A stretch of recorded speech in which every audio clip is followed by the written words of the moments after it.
you a front row seat to democracy.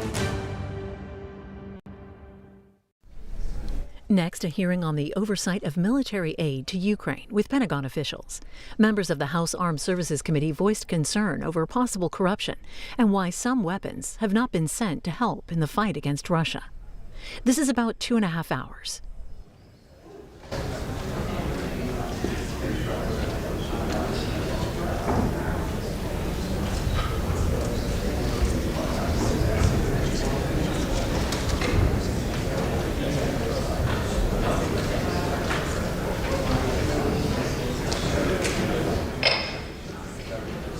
Committee come to order. Before we start, I wanted to notice to every member that you'll find in your desk drawer, in addition to a seating chart of the members of the committee, a chart of all the staff on both sides of the aisle. It's just been one of those things that's always driven me nuts over the last 20 years, is not knowing who all these people are that work for us and keeping up with them as they change. So that'll be in your desk drawer. Without objection, the chair may declare the hearing in recess at any point so ordered. A few housekeeping matters before we begin. First, we will adjourn the public portion of this hearing at 12:30 today and immediately move upstairs for the classified portion. Second, I want to welcome back to the committee Mr. Vesey after his brief hiatus.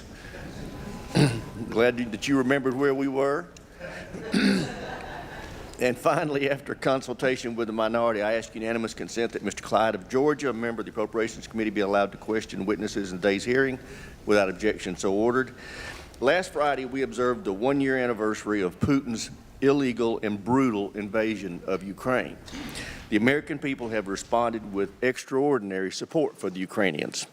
Millions of Americans have donated their time and money to charitable organizations helping the Ukrainian people.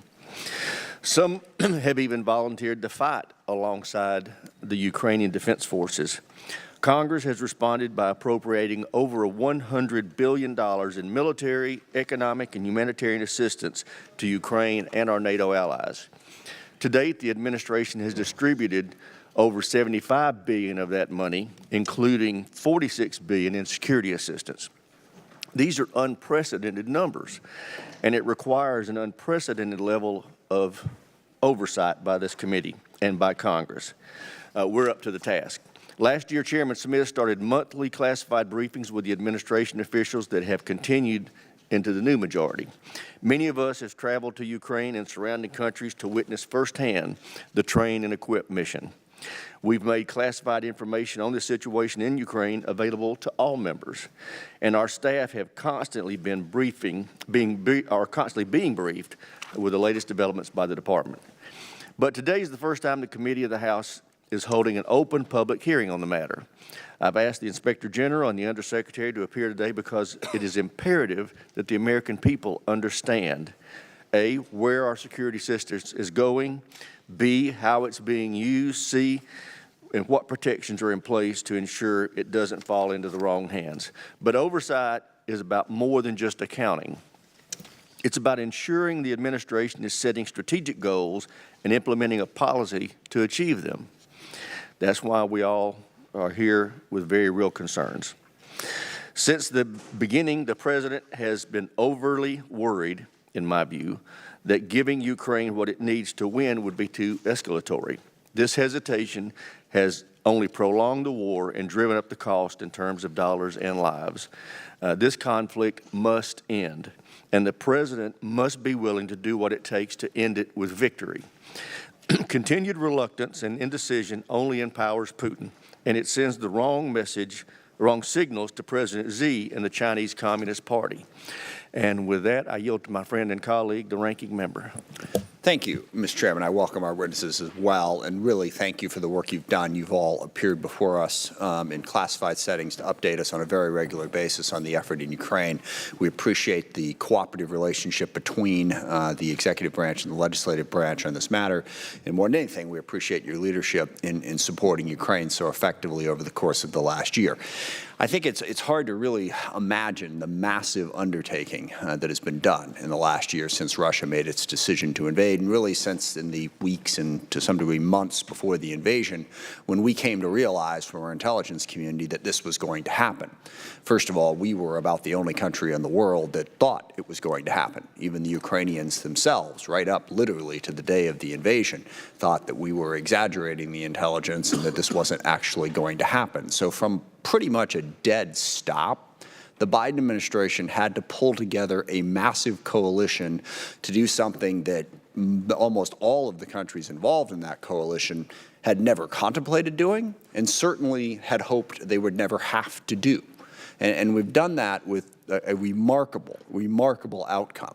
The way that coalition was pulled together and the forces that have been given and the weapons that have been given to Ukraine to enable them to be as successful as they have been, combined, of course, with their unbelievable courage and tenacity, is really a remarkable accomplishment. And I think we need to understand it in that perspective.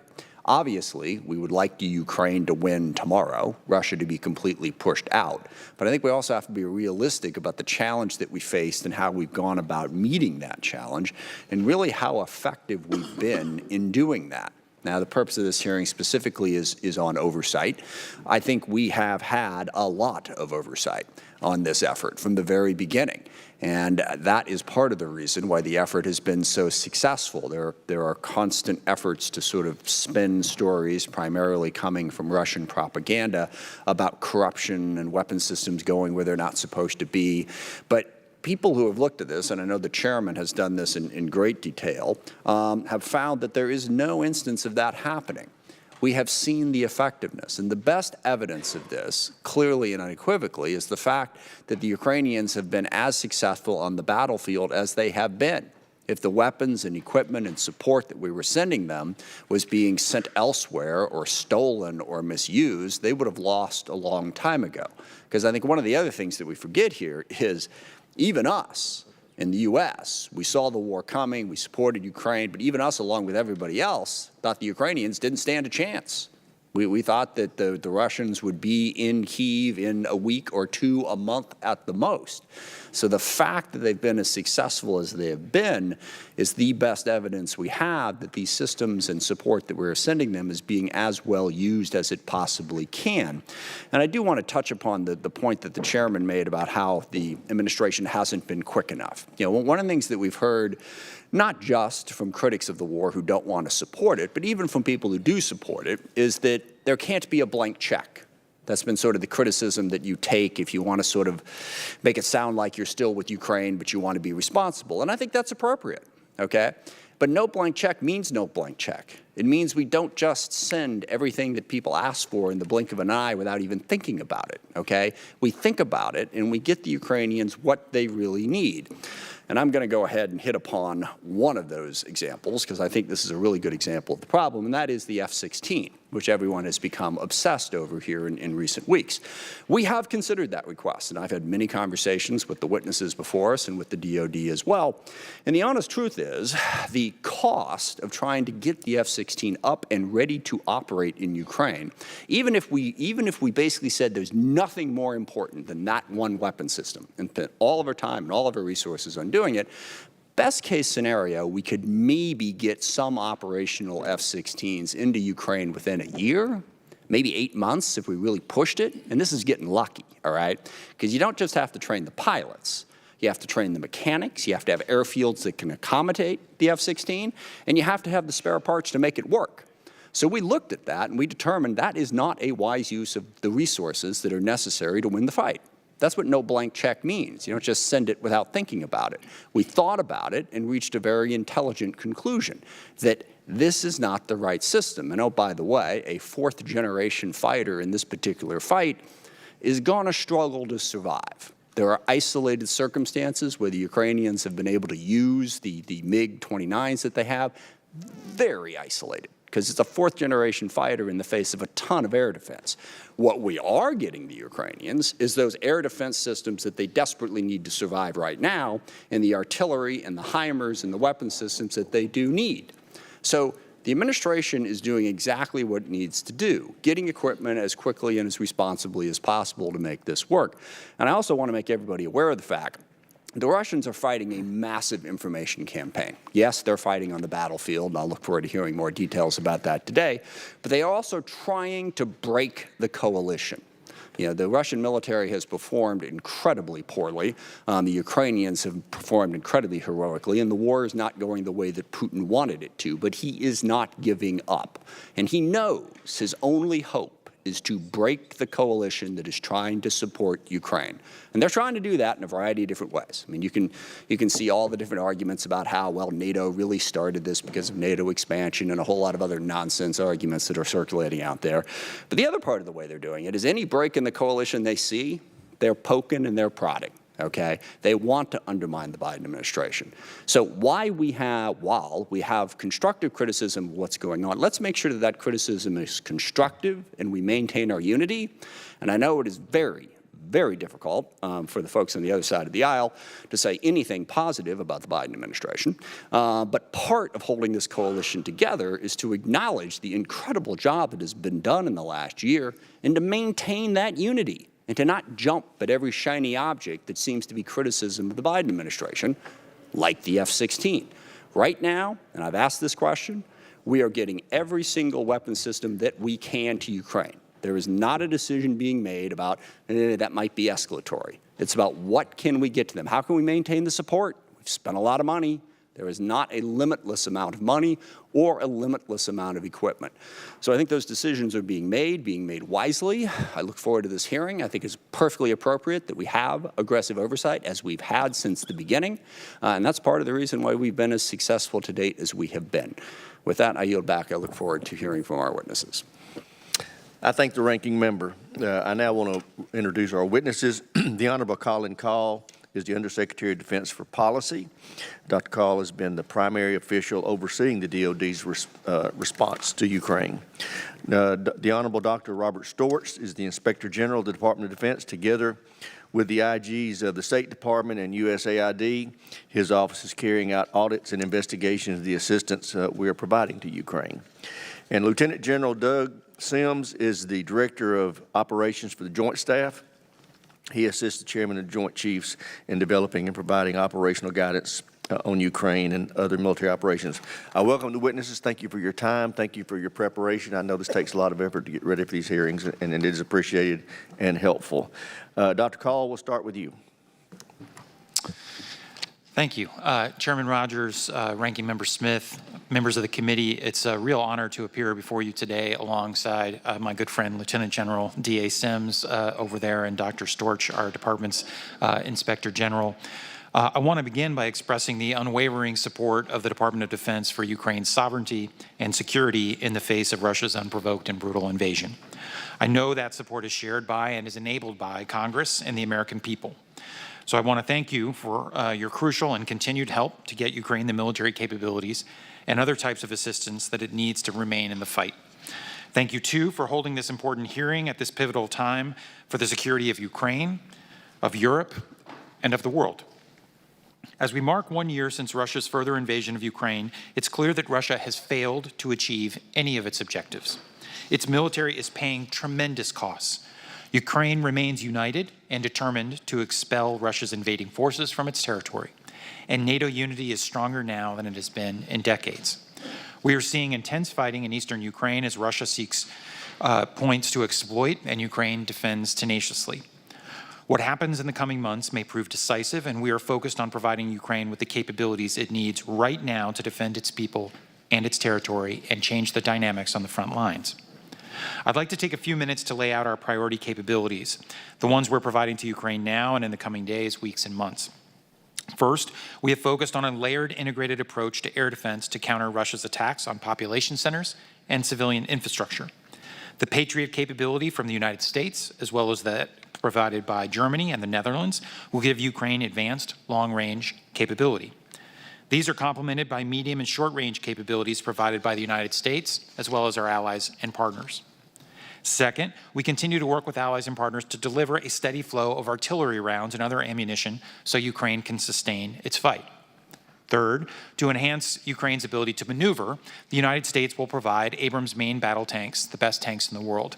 The UK has also committed Challenger tanks, and other European states will provide Leopard tanks. These main battle tanks are complemented by other vital armor capabilities from the United States, including Bradleys and Stryker fighting vehicles, and other fighting vehicles from our European partners. Finally, we have expanded U.S.-led collective training to enable the Ukrainians to better integrate fires and maneuver. Our assistance to Ukraine is possible thanks to the tremendous bipartisan support from Congress.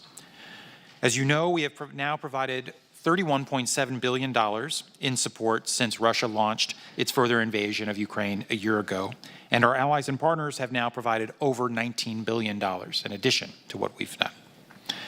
The Department of Defense appreciates the most recent additional Supplemental Appropriations Act, which provided presidential drawdown authority, funding for the military services to replace items sent to Ukraine, and funding for the Ukraine Security Assistance Initiative, or USAI. Even as we focus on getting Ukraine what it needs, we've always prioritized accountability, and Ukraine has too. We have adapted our accountability practices for the combat environment to address the risk of illicit diversion, using mechanisms that go above and beyond our standard practices. 1 year ago, Russia launched its brutal invasion to destroy Ukraine as a free and sovereign nation, threatening European security, transatlantic unity, and the security of the world. Today, an independent, sovereign, democratic Ukraine endures. The incredible people in the armed forces of Ukraine remain unbowed and unbroken, and NATO and the wider community of democracies around the world is stronger than ever. The stakes for our national security remain significant. We are determined to support Ukraine's fight against tyranny and oppression, and in doing so to defend the American interests and values that are so clearly at stake. Thank you again for the opportunity to testify, and I look forward to your questions. Thank you, Dr. Kahl. I'd like to recognize General Sims now for 5 minutes to summarize his statement. Chairman Rogers, Ranking Member Smith, distinguished members, ladies and gentlemen, good morning. I appreciate today's opportunity to update you on the U.S. military efforts to help the Ukrainian people in their continued fight against the Russian invasion. Today marks the 369th day since Russian forces invaded and began their illegal and unprovoked large-scale invasion of Ukraine. As we meet today, the current situation between Ukraine and Russia is generally static, with both sides employing heavy amounts of artillery, resulting in minimal changes of territory and significant numbers of casualties.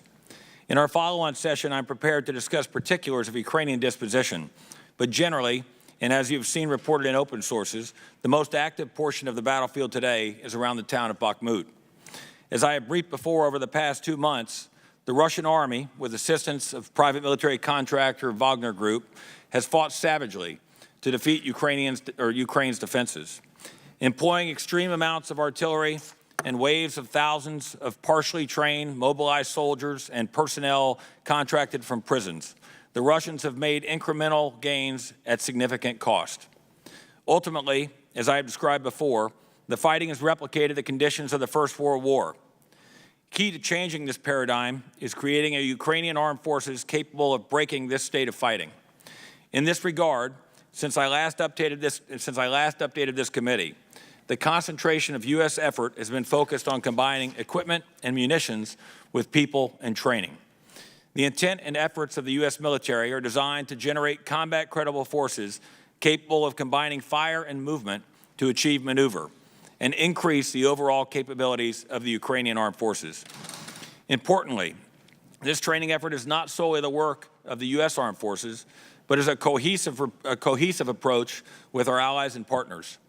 Collective training is ongoing throughout Europe and is dramatically increasing Ukrainian combined arms organizations. All told, since January, the U.S. military has trained another 1,000 Ukrainians, bringing the total trained by the United States to just over 4,000. As I speak, Ukrainians are training in multiple locations in Europe, working with U.S. service members and military trainers from our allies and partners.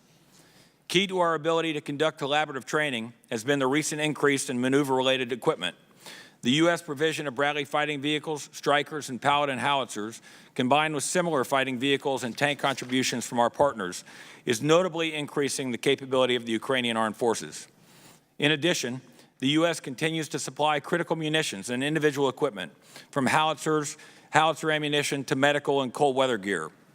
Finally, and critically important to Ukraine's ability to continue to defeat Russian efforts to destroy civilian infrastructure, U.S. armed forces will soon complete the training and equipping of Ukraine's first Patriot battery. As you know, our air defense experts are providing key training at Fort Sill, Oklahoma. We are confident the Ukrainians will employ Patriots with the same expertise they are demonstrating every day with their current air defense capabilities. Thank you for what this committee and this Congress have done and continue to do to provide oversight and resources in support of Ukraine as they continue the fight against the illegal and unprovoked large-scale invasion. While the Ukrainians bear the real burdens of this war, your support and that of the American people has had a profound impact on Ukraine's future. I look forward to your questions and discussion today. Thank you. Thank you, General. Mr. Dortch, you're recognized. Chairman Rogers, Ranking Member Smith, and distinguished members of the committee. Thank you for inviting me to appear today to discuss the Department of Defense Office of the Inspector General's comprehensive independent oversight of U.S. security assistance to Ukraine, as well as our active participation in a whole-of-government approach to ensuring robust oversight of the full range of American assistance. During the year following the 2022 Russian invasion, the DoD OIG completed 4 Ukraine-related oversight projects, with a 5th report released just yesterday. We currently have some 20 ongoing and planned audits and evaluations that are focused on, among other things, ensuring that tax dollars are used properly, that there's appropriate accountability for weapons and other material, and that U.S. stocks are appropriately replenished so they're available should they be needed elsewhere. Additionally, the DoD OIG's Defense Criminal Investigative Service is actively engaged in conducting fraud prevention and investigative activities that play a critical role in ensuring the integrity of U.S. assistance to Ukraine. The DoD OIG currently has more than 90 professionals engaged in oversight of security assistance to Ukraine. In 2022, we issued 2 management advisories that identified several areas of concern that could directly impact the DoD's ability to transparently track and report the supplemental appropriations for Ukraine. Earlier this year, we initiated an audit examining DoD's execution of funds appropriated to assist Ukraine. We have long been focused on end-use monitoring, known as EUM, and enhanced end-use monitoring, or EEUM, the DoD's tracking of how our country's partners employ military assistance and sensitive equipment after those assets are transferred to them.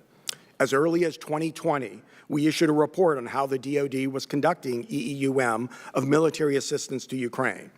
In October 2022, we published a classified report that identified challenges DoD personnel responsible for EUM and EEUM face when there are limited or no U.S. personnel present, and the actions the DoD was taking to address those issues in Ukraine. As the situation on the ground has continued to evolve, we recently initiated our 3rd evaluation on EEUM in Ukraine, and we will continue to focus on this important area. Yesterday, we publicly released our most recent report related to the Ukraine effort, making recommendations to assist the Army with its maintenance, inventory, and other processes for pre-positioned equipment in the region. In addition to the topics above, our ongoing and planned projects cover the waterfront of American security assistance to Ukraine, addressing critical issues like the replenishment of U.S. stocks, intelligence sharing, security control for the transport of weapons and equipment, their maintenance and sustainment, awards of non-competitive contracts, and the training of Ukrainian armed forces. And, as noted at the outset, DCIS agents are drawing on their experience around the world to conduct outreach and investigations to help prevent and address fraud or other criminal conduct. We are not conducting this oversight alone. We are partnering closely with the Department of State OIG and the U.S. Agency for International Development OIG and many others across the oversight community in a coordinated approach to ensure comprehensive oversight of all U.S. assistance to Ukraine. Along with our oversight partners, the DoD OIG established and leads the Ukraine Oversight Interagency Working Group, which brings together 20 oversight entities in a whole-of-government approach. Just last month, my office and the state and USAID OIGs, in coordination with the larger working group, published our Joint Strategic Oversight Plan, which publicly describes our completed and ongoing work. As detailed in the plan, we are employing the proven model that has been used for years to ensure comprehensive oversight of overseas contingency operations, and we will work together in this effort for as long as the conflict and the need for oversight continue. At the end of January, I traveled with the leaders of the state and USAID OIGs to Germany, Poland, and into Ukraine in order to obtain the latest on-the-ground perspective, to build on our coordinated approach, and to deliver an unambiguous message to American and, in Kyiv, high-level Ukrainian officials about the expectations for accountability for U.S. assistance.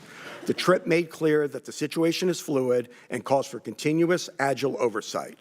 The DoD OIG, working hand in glove with our oversight partners, will continue to make independent oversight of assistance to Ukraine a matter of the highest priority, and we will continue to keep the Congress and the public informed about our work.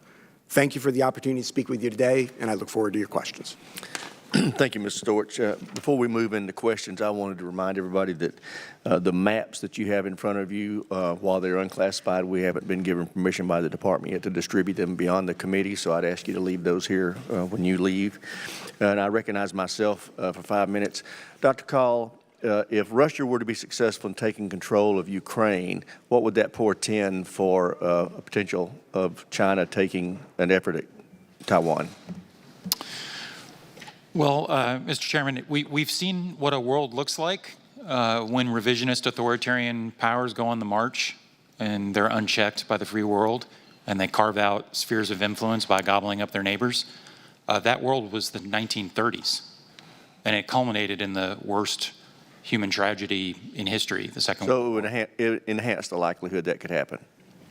I think if Russia is successful in Ukraine or is seen as successful in Ukraine, it will embolden other aggressors elsewhere to do similar things. That's my point. Chair now yields the balance of his time to the gentleman from Georgia, Mr. Clyde.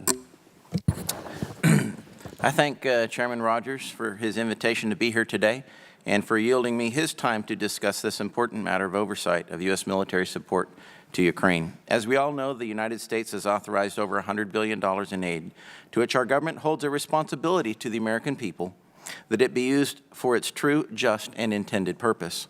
It is the responsibility of Congress to ensure that every single penny of American taxpayer money is being effectively used as intended to assist the Ukrainian people in their fight against Russian aggression. Just 2 weeks ago, I had the pleasure of joining the chairman to visit several of our NATO allies in Europe to receive an update on the war effort in Ukraine and the ongoing oversight work directly related to U.S. military aid. Accountability of the weapons shipped in is absolutely paramount, especially the most sensitive weapons, to ensure that they are being used for their intended purpose and not diverted for nefarious purpose. As a supply officer with both multiple peacetime deployments and multiple combat deployments in my 28 years of Navy service, I am fully aware of the challenges of maintaining visibility and control of critical military hardware and components when the supply lines are long and the theater is kinetic. So, Mr. Storch, I would like to start with you as a Department of Defense Inspector General.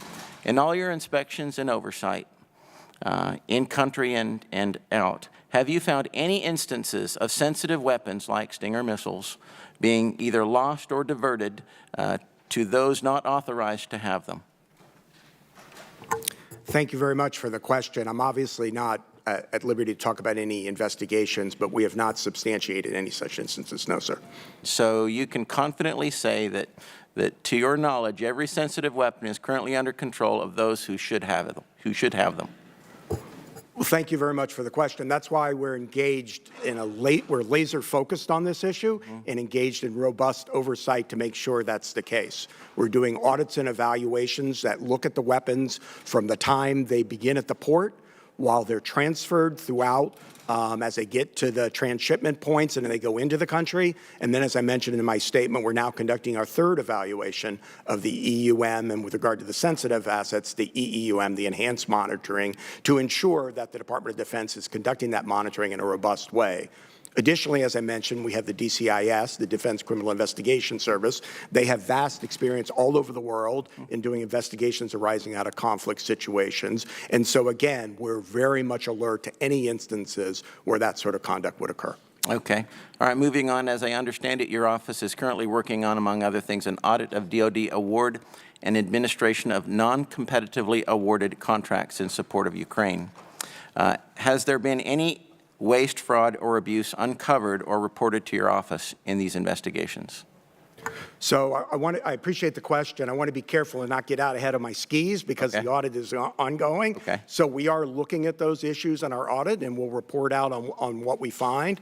But the purpose of the audit is to ensure that the DoD has the controls in place to make sure that doesn't happen. Mm-hmm. According to your testimony, you said that there were some posters, both in Ukrainian and English, the language, sent out about a particular hotline that people could call if they wanted to report something. So without compromising any identities, have any whistleblowers come forward with information using that particular method of reporting, to your knowledge? So thank you for referencing the hotline. It's something we worked closely on with our partners from state and USAID.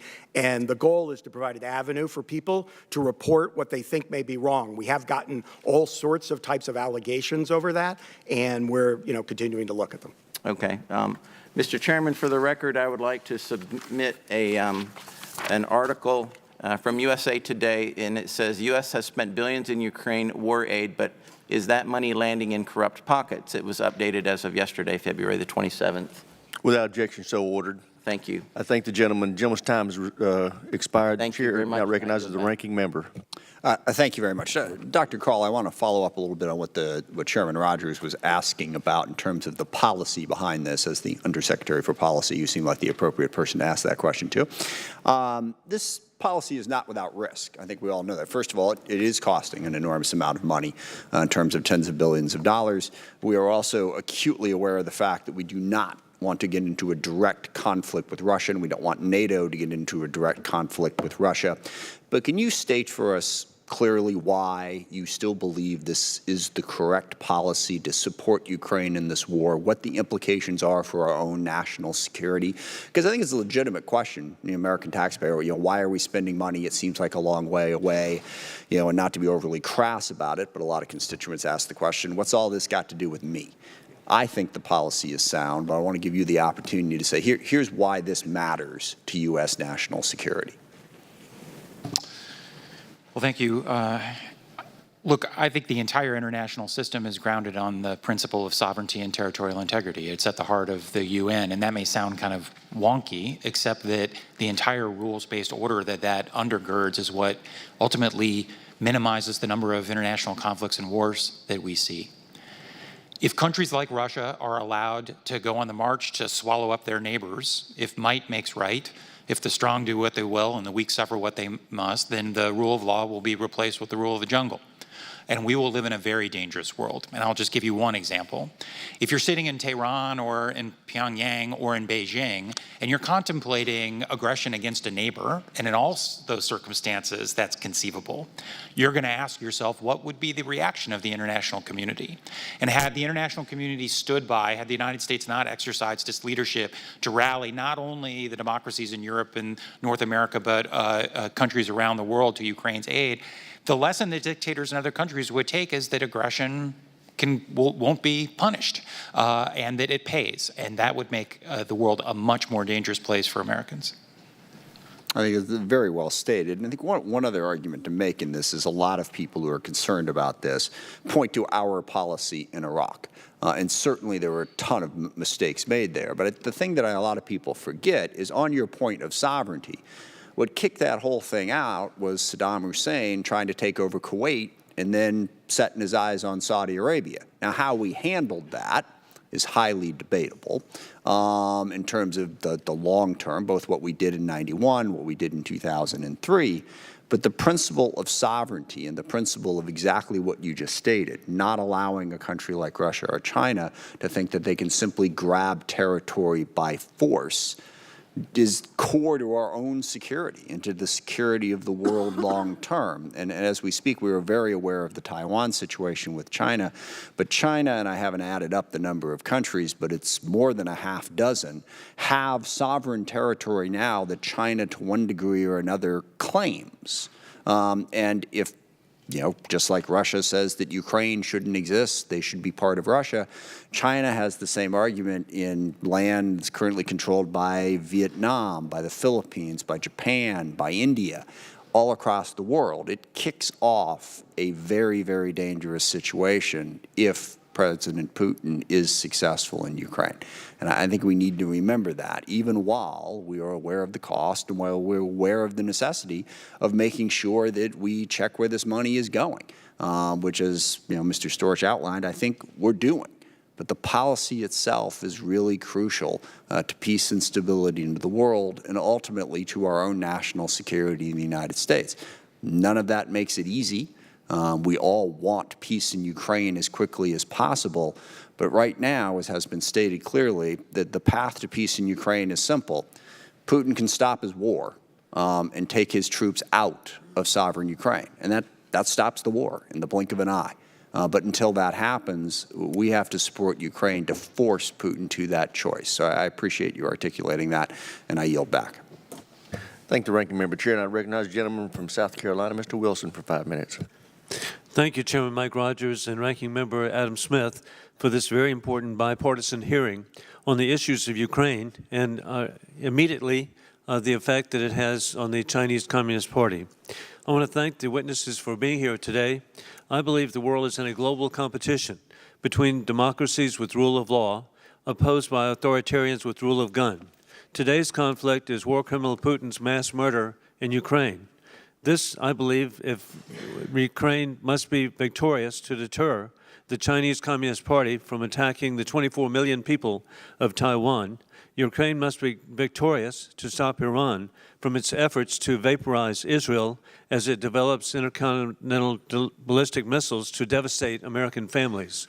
With that, Mr. Storch, there have been billions in U.S. weaponry and financial aid flowing to Ukraine and more coming to stop a war criminal Putin.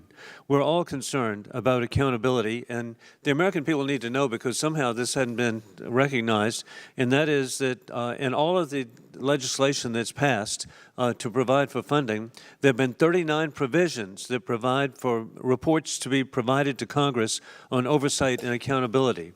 And with that, what is the DOD Inspector General's plan, and what are the broader coordination with the State Department IG, USAID IG, and other relevant IGs? What's the structure to protect the American taxpayer? Thank you very much for the question. We are actively engaged on an ongoing basis with the state OIG, the USAID OIG, and all of our partners in the working group in ensuring comprehensive oversight over all aspects of assistance to Ukraine. Obviously, my office, the DOD OIG, has primary responsibility with regard to the security assistance, and we have, as we speak, approximately 20 ongoing and planned audits and evaluations that cover every aspect of that security assistance, including the broad range that I mentioned in my statement. We're also working with our partners to make sure that there aren't any gaps with regard to the different types of assistance that are being provided. We're reporting out transparently. We did the Joint Strategic Oversight Plan that I mentioned, and we're going to continue to report out. We have a report coming at the beginning of April under the NDAA that will be providing an update on our work, and we're going to continue to update the JSOP and our other work so this Congress and the American public are fully informed regarding our oversight efforts. It's on us to ensure that there's appropriate oversight across the board to ensure that taxpayer dollars are being spent appropriately and the equipment is being used as intended. And thank you so much for what you do, but please let's get this publicized so American people can trust what the expenditures are. Dr. Kahl, I am really concerned about foreign military sales, delivery to Ukraine, delivery to Taiwan. And our allies are making the best of their ability to provide. And then, for example, we're providing 31 Abrams tanks. Somehow the media presented that we would not have any tanks in the future. They leave out that we have 8,000 tanks, Abrams tanks. We potentially have 22,000, actually, Abrams tanks. But the 31 was presented as just debilitating the United States. We can do better. And so what's being done, particularly working with Chairman Mike Rogers and others, to have an expedited foreign military sales, it's absurd with pre-positioning of equipment when we hear that it may take a year to get equipment to Ukraine.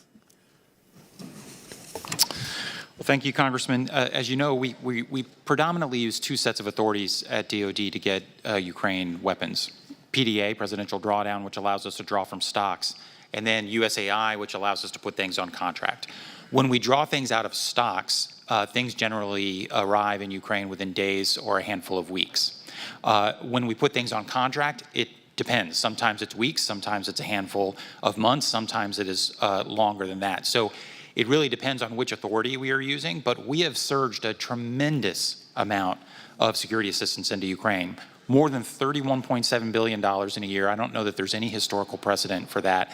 The vast majority of that has come out of our stocks and has come very rapidly. I'll just say I share your frustration with the broader foreign military sales process.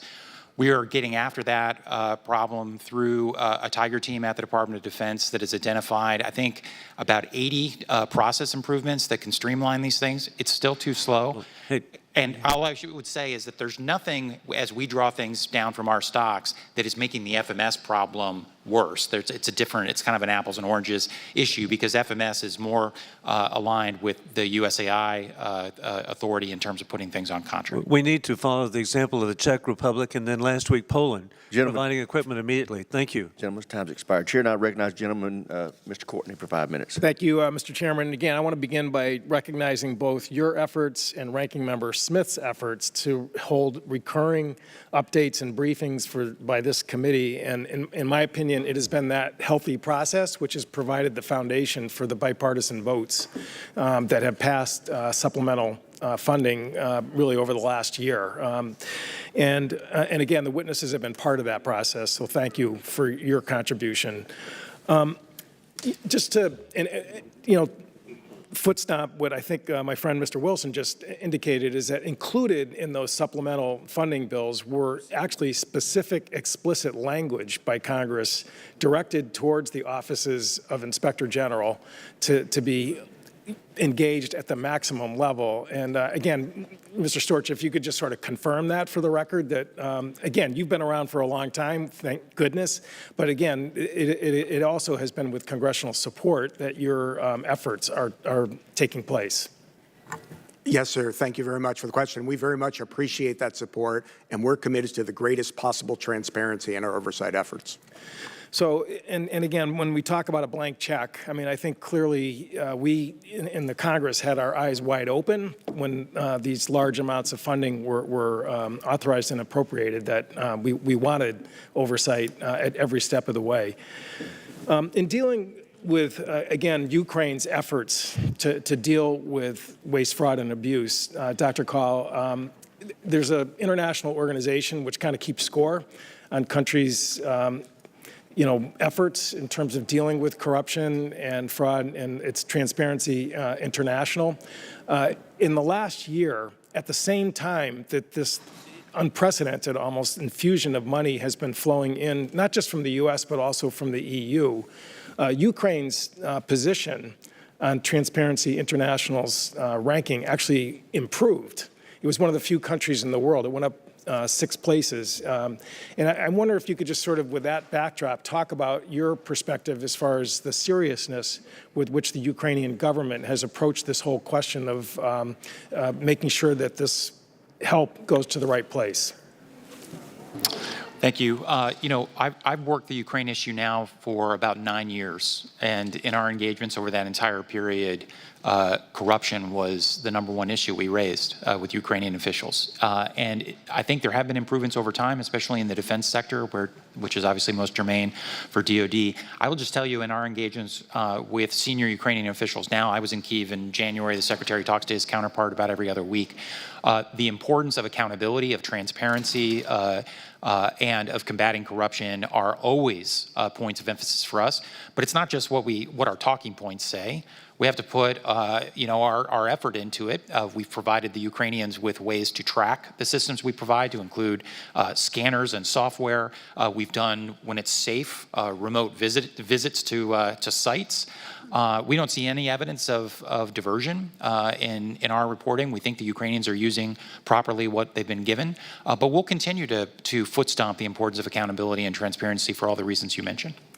And looking again at President Zelensky's own efforts, I would say he courageously took steps to remove officials, some very close even to his office, and political supporters of his own, which shows, I think, tremendous commitment to not just talking about trying to address this problem, but actually taking action to remove people, which, again, I think just sort of demonstrates, true commitment. I think, that should be also acknowledged in terms of the seriousness with which, he and his administration is pursuing this goal. And with that, Mr. Chairman, I'd like to, as long as we're entering newspaper articles, I'd like to ask that the piece in this morning's Washington Post, Zelensky takes on Ukraine's top internal enemy, be admitted to the record. Without objection, so ordered. And again, that walks through the whole question of how they've improved their score with Transparency International in the midst of, dealing with an existential threat to their country. And with that, I yield back. Thank the gentleman from Connecticut. Chair now recognizes the gentleman from Colorado, Mr. Lamborn, for 5 minutes. Thank you, Mr. Chairman, and thank you for having this hearing, and thank you all for being here today. General Sims, I'd like to ask you the first question I have. Last week, Vladimir Putin announced the suspension of Russia's participation in the New START treaty. This followed an earlier declaration by the U.S. State Department that Russia was violating the New START treaty. So it appears that Russia has taken New START hostage and is using it to try to get us to stop funding Ukraine. Is the Joint Staff developing plans and options should Russia further violate its limitations in New START? For instance, if it starts uploading its nuclear delivery systems above the caps? Sure, thank you for the question. So I'll save some fine-tuning on that question for our follow-on session, if that's okay, and certainly pass any of the policy implications to Dr. Kahl to answer. But I would simply say we continue to maintain the strongest nuclear force in the world. We continue to monitor the nuclear situation around the world, to include Russia. And if I was an American, I would not be worried about the nuclear situation. Very good. And Dr. Kahl, if you could follow up on that, what are some of the diplomatic or other things that the administration is doing in response to Russia's latest stance on New START? Thanks. It's a really important question. Look, I think as a practical matter, the suspension doesn't make a lot of difference for the reason you mentioned, which is that they were already out of compliance with the inspections regime using COVID and other things as excuses. It's also interesting that Putin decided to suspend as opposed to leave the treaty. And I think that's actually an indication that it's not effective leverage over us. It won't be effective leverage over the Biden administration. Yes, we believe arms control and strategic stability matter for the safety of the American people and for the world. But frankly, Russia is in no position for an unconstrained nuclear arms race. They do not have the money, especially given the strain on their military from the war, sanctions, export controls. So, I think this was a way for him to generate some rhetorical headlines. But I think as a practical matter, it has not changed the situation. Russia remains a dangerous power with a lot of nuclear weapons, and we have to be vigilant against that danger. Okay, thank you. And I do think it was a mistake for President Biden to re-up New START when he first took office without any discussions at all with the Russians. I think we could have perhaps gotten some concessions or some further understanding. So I think that was a mistake. However, I will compliment the president, and the ranking member will be glad to hear this. I think it was right for him to go to Ukraine recently, and I think that sent the right signal. We all hope and pray to God that there is no use of nuclear weapons by Russia in Ukraine, tactical or anything else. And we don't want to give away what our response would be should that happen, and a lot would depend on the specific circumstances, but what would be some of the consequences to Russia should that unthinkable thing happen? Thank you for that, and I'm happy to talk about this in greater detail in the classified setting, but what I'll say here is the following.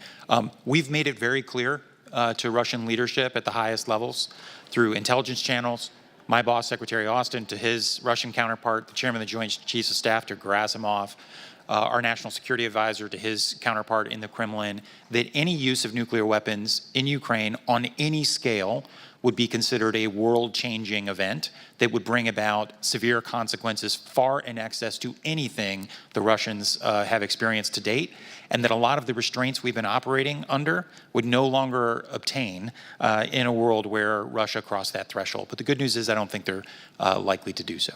Yeah, and what they have to lose would be far more than what they would have to gain. And lastly, General Sims, Russia has made some, I think, exaggerated claims that it has used hypersonic weapons in Ukraine, just as they exaggerate a lot of things about their capabilities. Can you shed any further light on that particular question? Sir, we know they've employed advanced conventional munitions. I wouldn't go into detail here in this session on the particulars. I would tell you that they're doing so at great expense. I mean, they're finding now that their weapons of all types are in dire straits in many cases. And I think what they're also seeing is that the Ukrainians have been very prepared for many of their weapons and are shooting down their weapons at a very high rate. Very good. Thank you again for being here, and I yield back, Mr. Chairman. I thank the gentleman. Chair, and I recognize the gentleman from California, Mr. Garamendi, for 5 minutes. Thank you, Mr. Chairman, and thank you for the work that you're personally doing in reaching out and trying to make sure that the supplies are getting to where they need to go, particularly the journey that you took 2 weeks ago to Greece, Romania, and Poland. My question first goes to you, Mr. Stork. Thank you for your detailed explanation of the various projects that you have underway, you and your colleagues have underway. I'd like you to very briefly, or as whatever necessary, summarize the reports that you have provided over the last year and a half. There seems to be two different pieces to that, one of which you have already talked to, and that is suggested improvements in the auditing, in the transfer of weapons and the like. And if you'd like to go into that a little more. And secondly, if you would summarize the findings of those reports, following up on the question earlier about what you actually found. Yes, sir. Thank you very much for the question. As you say, the reports that we've issued to date over the past year since the 2022 invasion really have fallen largely into two categories. A couple of them have looked at issues that we identified relating to the way in which the money that was appropriated is being tracked and the way in which it is being entered into the systems. And so the concerns there are that if there aren't additional improvements, that those could result in a lack of transparency or impair the transparency of those funds. So the department has been making progress in those areas. We've continued to look at that. And as I mentioned, we've recently initiated an audit that's looking at the actual execution of the funds appropriated. So that's sort of an ongoing priority, is how's the money being spent. We did identify issues with the systems and with the procedures in place, made recommendations to help to address. Let's be clear then. Is the department following on your recommendations and making progress to achieve the goals that you've stated? So, yes, sir. The first management advisory didn't actually have specific recommendations. It raised a number of concerns. The second one did have one recommendation, and that related to putting in place procedures that were more robust in ensuring things were tracked properly. The department has made progress in that area. The recommendation remains open. We're continuing to track it, and then we'll continue to look at that in the course of the ongoing audit. And so you continue to look for perfection, as you should. Absolutely, sir. The second thing, findings that you beyond the recommendations for the procedures, the findings, did you find any indication that there was a diversion of equipment of any kind? Again, the second set of projects that we've released or evaluations looking at the controls that DoD has over this end-use monitoring and enhanced end-use monitoring. Once the weaponry goes into Ukraine, there needs to be appropriate accountability and tracking, and so the DoD has responsibilities to do that. So in the first of those reports, we did make a number of findings and recommendations. Most of those have been addressed and the recs have been closed. There are a couple that are outstanding relating to night vision goggles and steps that are being taken. The department has made progress in those areas, and what we're going to do is we're going to look at the current state of that in connection with the newly announced EEUM evaluation that I mentioned. So there's been progress, and that's an ongoing process. Very good, and I would just comment quickly, I'm very pleased that you're setting up a very robust operation in Ukraine itself, that you're reestablishing within the embassy the various auditing groups necessary to carry it out. Is that the case? Well, what we have done, sir, is we've forward deployed a significant number of people into the region to do oversight over the supply and training mission, most of which occurs before any weaponry crosses into Ukraine. Then, using some of the same techniques, frankly, we used during, not just my office, but across the IG community during the COVID pandemic, we're doing additional monitoring relating to the EUM and EEUM and getting information from the military personnel who are at the embassy regarding what's currently being done. If we need to go further and go in, we will, but at this point, we have it covered. Good. Thank you very much. Bottom line is that the programs are working, that diversions are not happening, and the equipment's getting where it needs to go. Is that it? We're doing oversight to make sure the department has placed all the controls it needs to make sure that happens, sir. Didn't quite get to what I'm talking about. You've not found problems of any great significance. Is that correct? Right. Well, again, a lot of these audits and evaluations are pending, but with regard to the areas I've mentioned, we had limited findings. The department has been addressing them, and we're going to continue to look at the issues. So, yes, that's correct. Thank you. Yes, sir. Gentleman's time's expired. Chair now recognizes the gentleman from Virginia, Mr. Whitman, for 5 minutes. Thank you, Mr. Chairman. I'd like to thank our witnesses for joining us today. We look at the gains that Ukraine has made with assistance from around the world and what's happening to Russian forces. Degraded presence, about 40% of its pre-war fleet of tanks gone, and today 97% of the Russian army is in Ukraine. And even with that, they're struggling.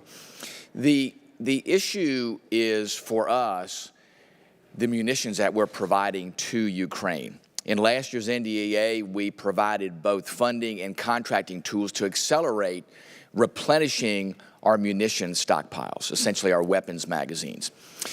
I want to talk, though, about where I think there's a strategic mismatch. We give those contracting tools, yet how we evaluate where the needs are, to me, is in contradiction to that. The needs are supposed to be evaluated on the threats in Europe. What's that threat scenario? And as we see, the DOD has up to 2 years to determine that threat scenario. So if we're looking at the scenario 2 years down the road and whatever is happening at that time in Europe, and we are today accelerating the replenishing of our munition stockpile, to me there's a mismatch, because giving 2 years to determine what the needs are, what the threats are, and we're spinning up today to build weapon stockpiles that may be mismatched with what we see 2 years from now, doesn't seem to me to be a good policy. So, Dr. Kahl, can you tell us, based on our force structure requirements on both munitions and ground forces in Europe, how do we make sure that we are making the right determinations about what to build today so we don't have, again, a mismatch? I mean, we're talking about weapons magazines being depleted today, but if we're building weapons that may not have a role in where we need to be 2 years from now, how do we correct that mismatch?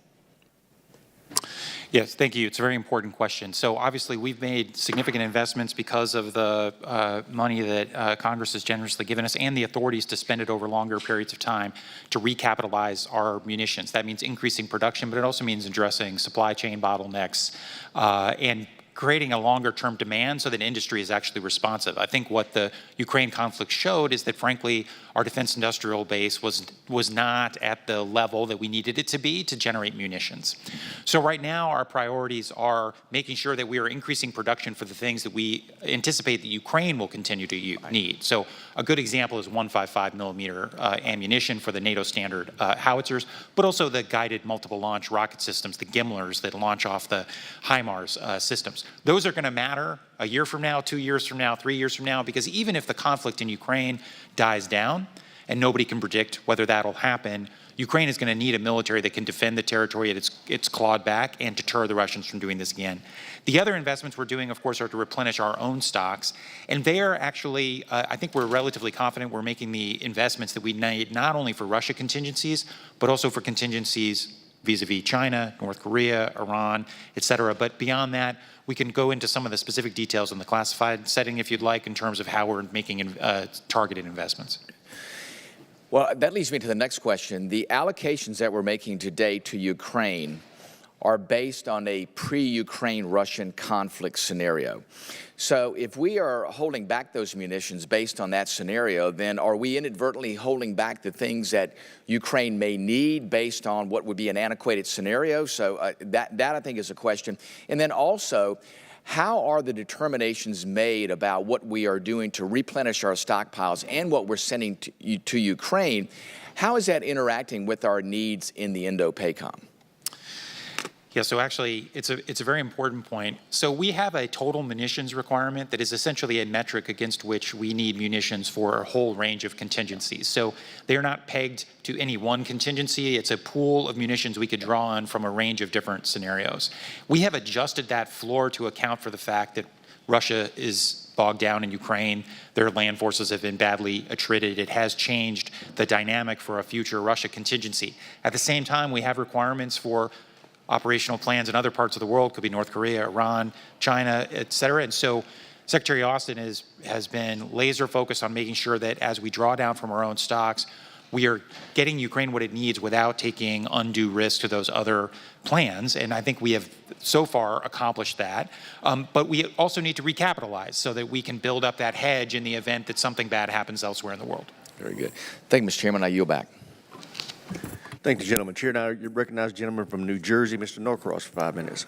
Thank you, Chairman, and certainly appreciate the ongoing insight and the most recent visit to the region.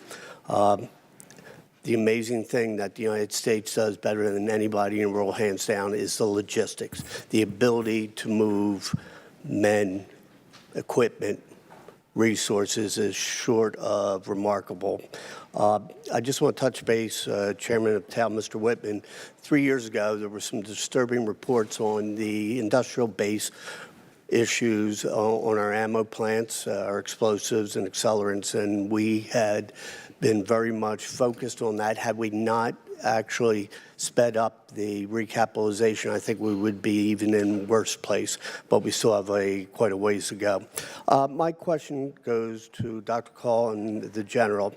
Putin leaves no chance when he speaks to the people of not only his country but the world, but to imply the nuclear option over and over again. And it finds an audience in the United States. People are worried about what might happen. We've seen time and time again, there's a discussion about the red lines and what they are. And if we go back a year, what a red line was then certainly may or may not be the red line of today. And that's what I want to ask about the evolving or changing red lines.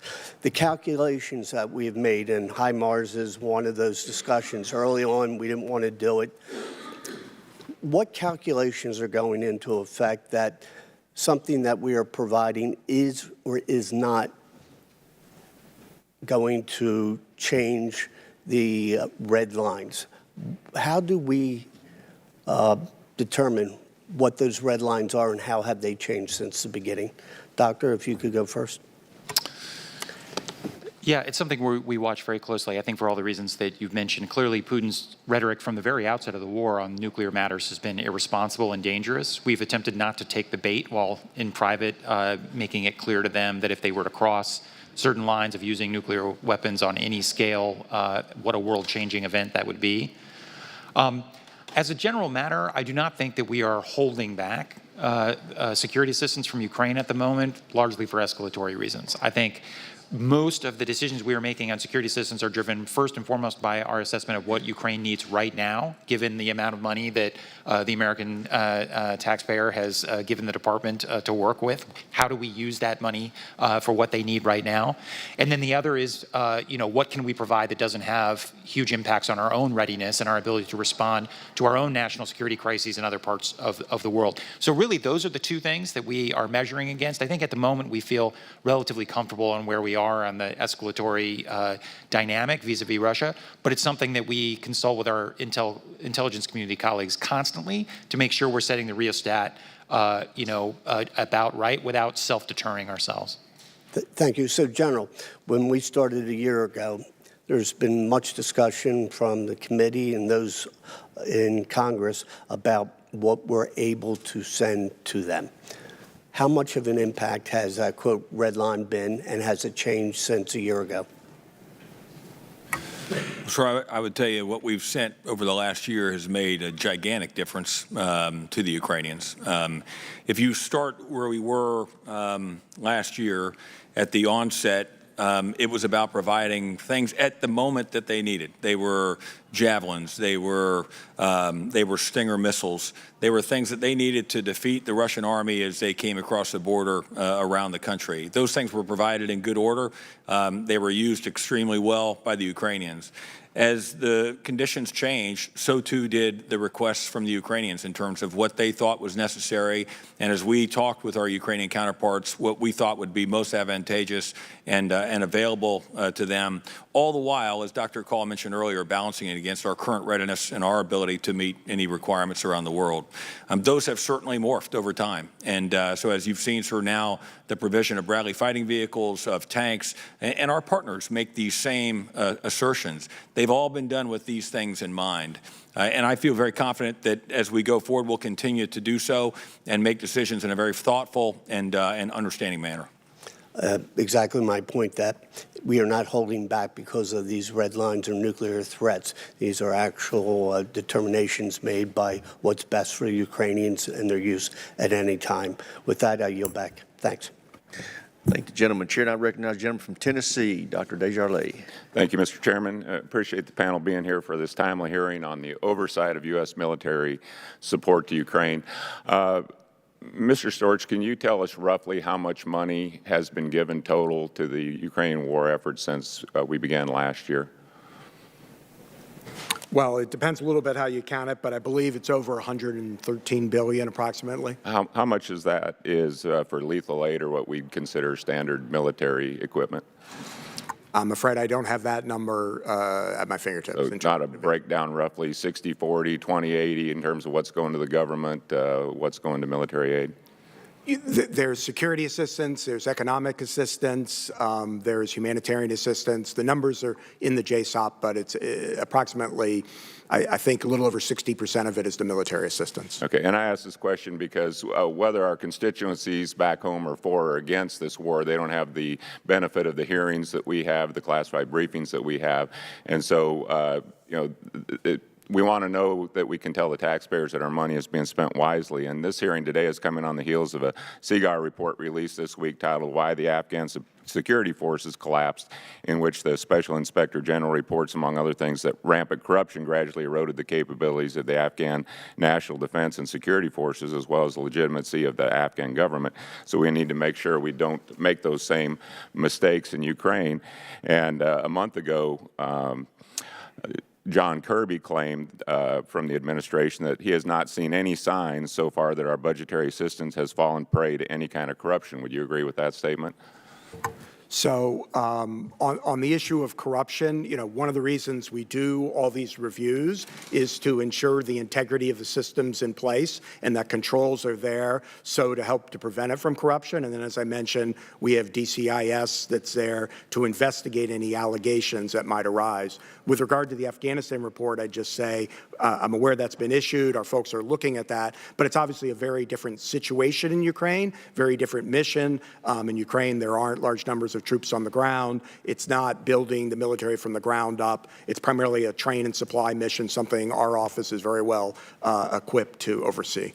Right. And the Inspector General went on to say in his report that the United States played into the hands of political leaders and contributed to their corruption by spending money faster than it can be accounted for.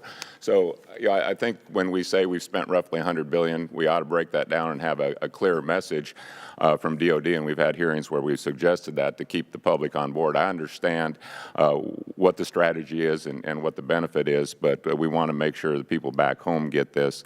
And it didn't help last year, for example, in a briefing, unnamed senior official said that there was about 100 kamikaze Switchblade drones provided to Ukraine, that they couldn't tell where they were, who was using them, and didn't know if they'd ever know exactly where they come from or where they would be used at. And so those type of statements aren't helpful. But I think that you'd mentioned earlier that we have a proven model, and maybe you can elaborate and make us feel a little bit better that this proven model that you're referencing has worked somewhere else, and that we're accounting for the equipment that we're sending.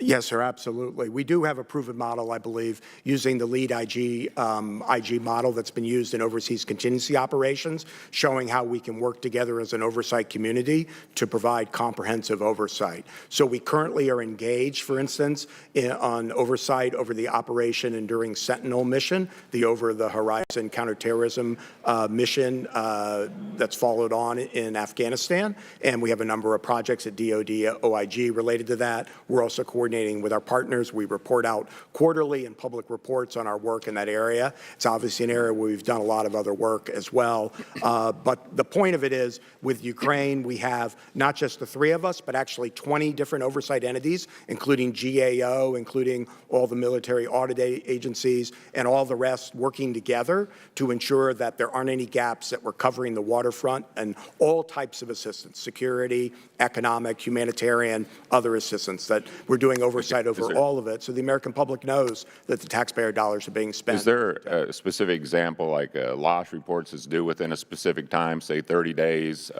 or a condition that they give us 100% accuracy on inventory, or is there anything in place that would make more clarity? Because it seems like we all say that this is accounted for, but yet there's a lot of disparity when we ask for specific examples of how we know this equipment's accounted for. So we're doing a robust series of oversight projects to ensure the accountability of equipment from the very beginning until it gets into Ukraine. And then once it's in Ukraine, we're doing continued work in that critical area I mentioned. Gentleman's time's expired. Chair, and I recognize the gentleman from California, Mr. Carbajal, for 5 minutes. Thank you, Mr. Chair, and thank you to the witnesses for your testimony today. We recently marked the one-year anniversary of Russia's illegal invasion of Ukraine. During that year, the United States and many other nations have stepped up to provide aid. The United States has provided approximately $30 billion in security assistance. That has been instrumental in allowing Ukraine to keep fighting. It is important we conduct thorough oversight of taxpayer dollars going to this cause, and I think we have been doing just that. Dr. Kahl, we want the war to end quickly and on Ukraine's terms. You stated in your testimony that our goal is to put Ukraine in the strongest possible position for future negotiations.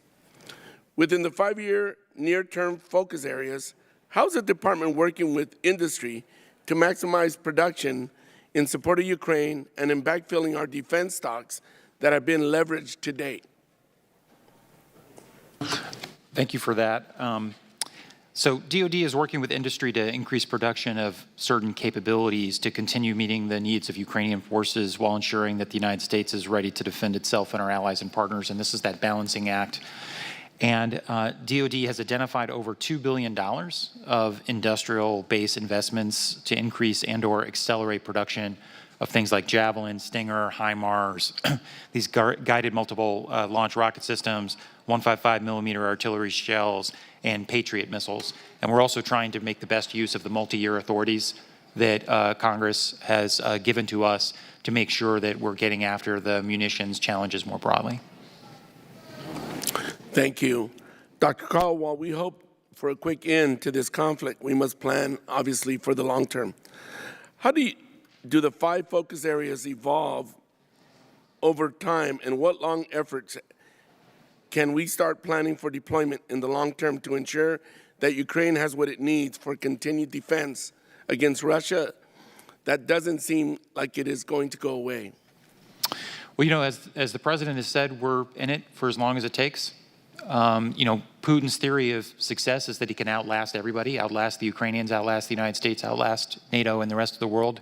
We're going to prove that that's just the latest of a string of miscalculations by Putin.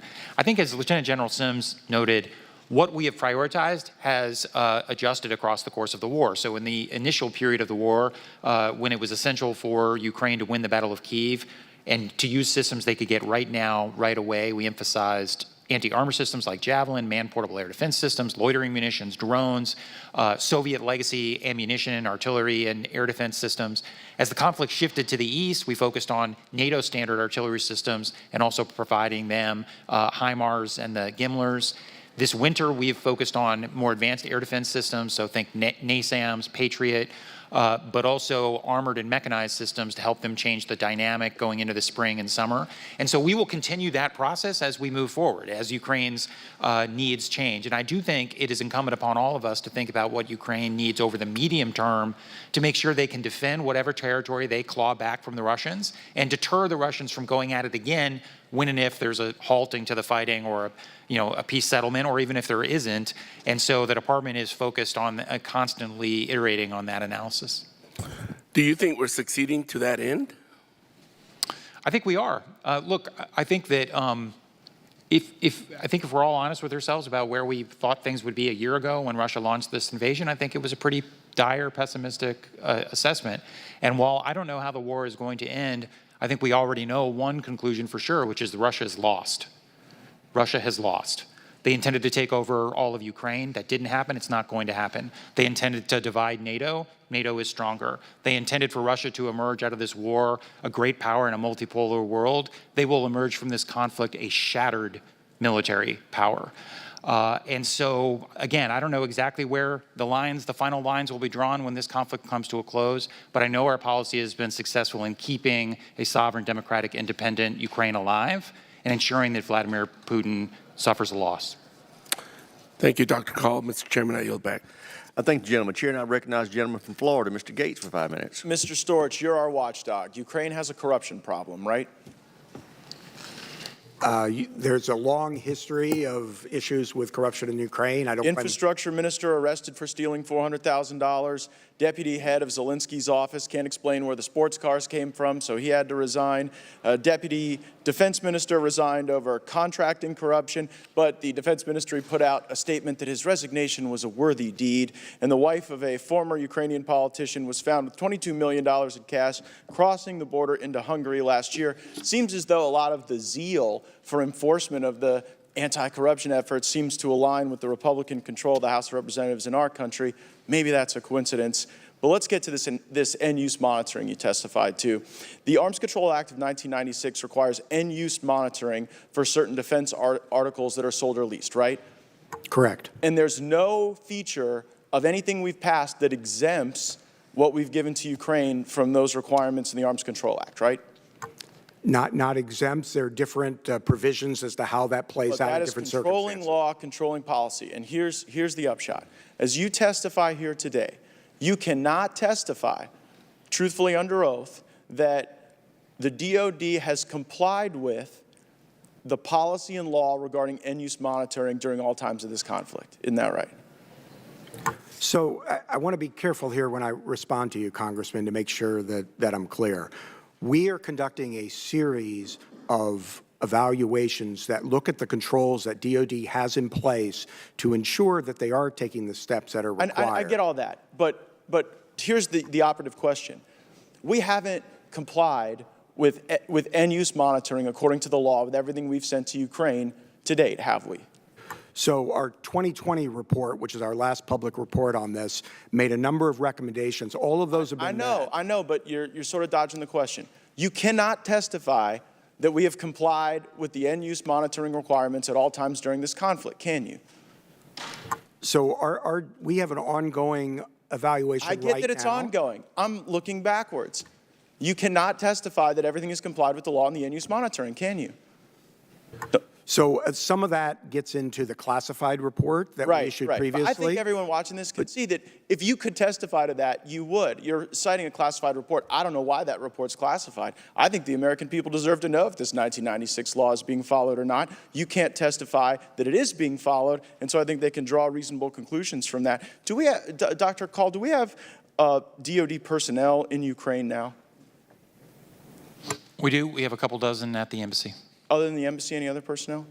Nope. How about CIA? Are they training folks in Ukraine? Not going to talk about that in an unclassified setting. Happy to talk about that further in the classified briefing. Is the Azov battalion getting access to U.S. weapons? Not that I'm aware of, but If you have information, I seek happy to unanimous share it. consent to enter into the record the Global Times investigative report that that talks about training. It's from the Atlantic Council's Digital Forensics Research Lab, citing that the Azov Battalion was even getting stuff as far back as 2018. Without objection, so ordered. Any reason to disagree with that assessment, Dr. Is this Kahl? I'm sorry, is this the Global Times from China? No, this is, well, That's what you read. yeah, it might be. Yeah, would that be a reason? As a general matter, I don't take Beijing's Well, propaganda. no, at yeah, face but just tell me value. if the allegation is true or false. I mean, I don't have any evidence one way or the other. As a general matter, I don't take Beijing's propaganda at face value. fair enough. I would agree with that assessment. April 2022, President Biden is describing the supplemental funding that we're providing to Ukraine. He says, quote, it's also going to help schools and hospitals open. It's going to allow pensions and social support to be paid to the Ukrainian people so they have something in their pocket. So help me understand how U.S. taxpayers paying for pensions in Ukraine is a good idea for our country. I would defer you to other parts of our government. The Department of Defense doesn't have a role in pensions in Ukraine. You're a senior Biden administration official. The president said that it's really important that we keep funding the pensions in Ukraine. I would observe that the U.S. Census Bureau says that in 2022, the U.S. pension shortfall is $1.4 trillion. So while we have a corrupt Ukrainian government, while we have our watchdog here who can't say that we followed the law on end-use monitoring, we have the President of the United States saying we need to fund pensions in Ukraine. Meanwhile, the pensions of our fellow Americans are in greater jeopardy. Mr. Chairman, I see that my time has expired, but I seek unanimous consent to enter a number of articles into the record. If I may. Objection, so ordered. Very well. Gentleman's time has expired. Chair, and I recognize the gentleman from California, Mr. Khanna, for 5 minutes. Thank you, Mr. Chair. Dr. Kahl, one of the experts who I was talking to told me that Russia has 6 times the artillery as Ukraine. Is that true? Not anymore. I think the reality is that we don't know precisely how much artillery Russia has left, but we do know that they have expended an extraordinary amount of it and that they are running low, which is why they're turning to the likes of North Korea and others in desperate search of more artillery. Where would you put the ratio at now? It's hard to say. We could talk more about this precisely in the classified setting, and a lot of it also depends on the assumptions you make about the viability of ammunition that Russia has had in storage for 40 or 50 years, going back to the Soviet days, so it's a little bit of an art rather than a science. I do think the Russians continue to have artillery, but they are suffering tremendous shortages at the front of artillery, which is why they're turning to countries like North Korea. And as someone who deeply admires the president's policy and Tony Blinken's role, your role, and has voted for all the aid packages, I guess my question is, what is your confidence level at this point that Ukraine will be able to hold all the territory it currently holds in a war of attrition? I think that, as Lieutenant General Sims has testified, the front line right now is kind of a grinding slog, and you're likely to see incremental gains on both sides. So, for example, the Russians have made some incremental gains on Bakhmut in recent weeks and months, but at the cost of thousands and thousands of casualties in these human wave attacks from the Wagner prisoners and others. So you may see small portions of territory change hands in the coming weeks and months. I do not think that there's anything I see that suggests the Russians can sweep across Ukraine and make significant territorial gains anytime in the next year or so. And we are making sure the Ukrainians have the capabilities to stop them from doing that, while at the same time giving them the capabilities to go on the offensive themselves to claw back more territory. And I assume, Dr. Kahl, your assumption is contingent on the House continuing to support Ukraine with aid, or are you saying already with what we've given? No, I mean, well, so first of all, the House, the Senate, the American people have been extraordinarily generous. We've spent about $31.7 billion in security assistance over the last year. We have about $12 billion remaining from the money that you all provided at the end of last year for the remainder of this fiscal year. It is true that Ukraine continues to depend on assistance from the United States and our allies and partners, and that will be true for some period of time. So yes, if the world walked away from Ukraine, then the balance would tip in Russia's favor. But there is no reason to believe. And how many more rounds of aid do you expect? And I say this as someone who supported him and wants to continue to support him, but just in terms of the American public, how many more times do you think Congress needs to provide aid? You know, it's difficult, and it's difficult because we don't know the course and trajectory of the conflict. The conflict could end 6 months from now. It could end 2 years from now or 3 years from now. I think the president has said that the United States will continue to support Ukraine for as long as it takes. I think we've had a good conversation today about why that's in the vital national interest of the United States. So I would hope that Congress would continue to be supportive. But we should only come and ask for what Ukraine really needs. And as this conversation has said, what we can account for and demonstrate to the American people is actually benefiting our interests. And what do you think at the end is the end game? I mean, obviously we talk about a just peace. What does that look like to you, and how do we get there? Well, of course, Ukraine has detailed its principles for a just peace. We just had more than 140 countries in the UN General Assembly essentially ratify their approach. I think a just peace would involve Russia withdrawing from the territory that they have illegally occupied from Ukraine. But ultimately, the Ukrainians are going to be the ones that determine what peace settlement is acceptable or not. Our position has been to make sure that at whatever point they enter into those conversations, they do so from a position of strength. Thank you, Mr. Chairman. Thank the gentleman. Chair now recognizes the gentleman from Florida, Mr. Waltz, for 5 minutes. Thank you, Mr. Chairman. Mr. Kahl, did we successfully deter Russia from invading Ukraine? Did deterrence work? We had a whole series of diplomatic, economic sanctions, the most powerful sanctions the world has ever seen, not to mention our ongoing security assistance at the time. Did that work? Was it successful? Clearly, because he invaded Ukraine, Putin was not deterred. So it's safe to say deterrence failed in this case? Well, one possibility is also that Putin was not deterrable as it related to going into Ukraine. He has been deterred as it relates to going after the United States or NATO. So you would postulate that no matter what we provided Ukraine, deterrence would have failed?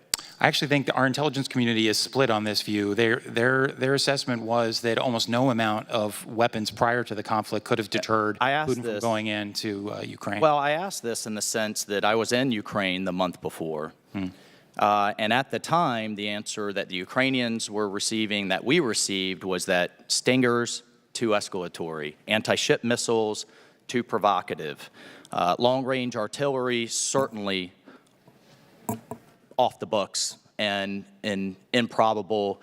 Other things will take too long to train on.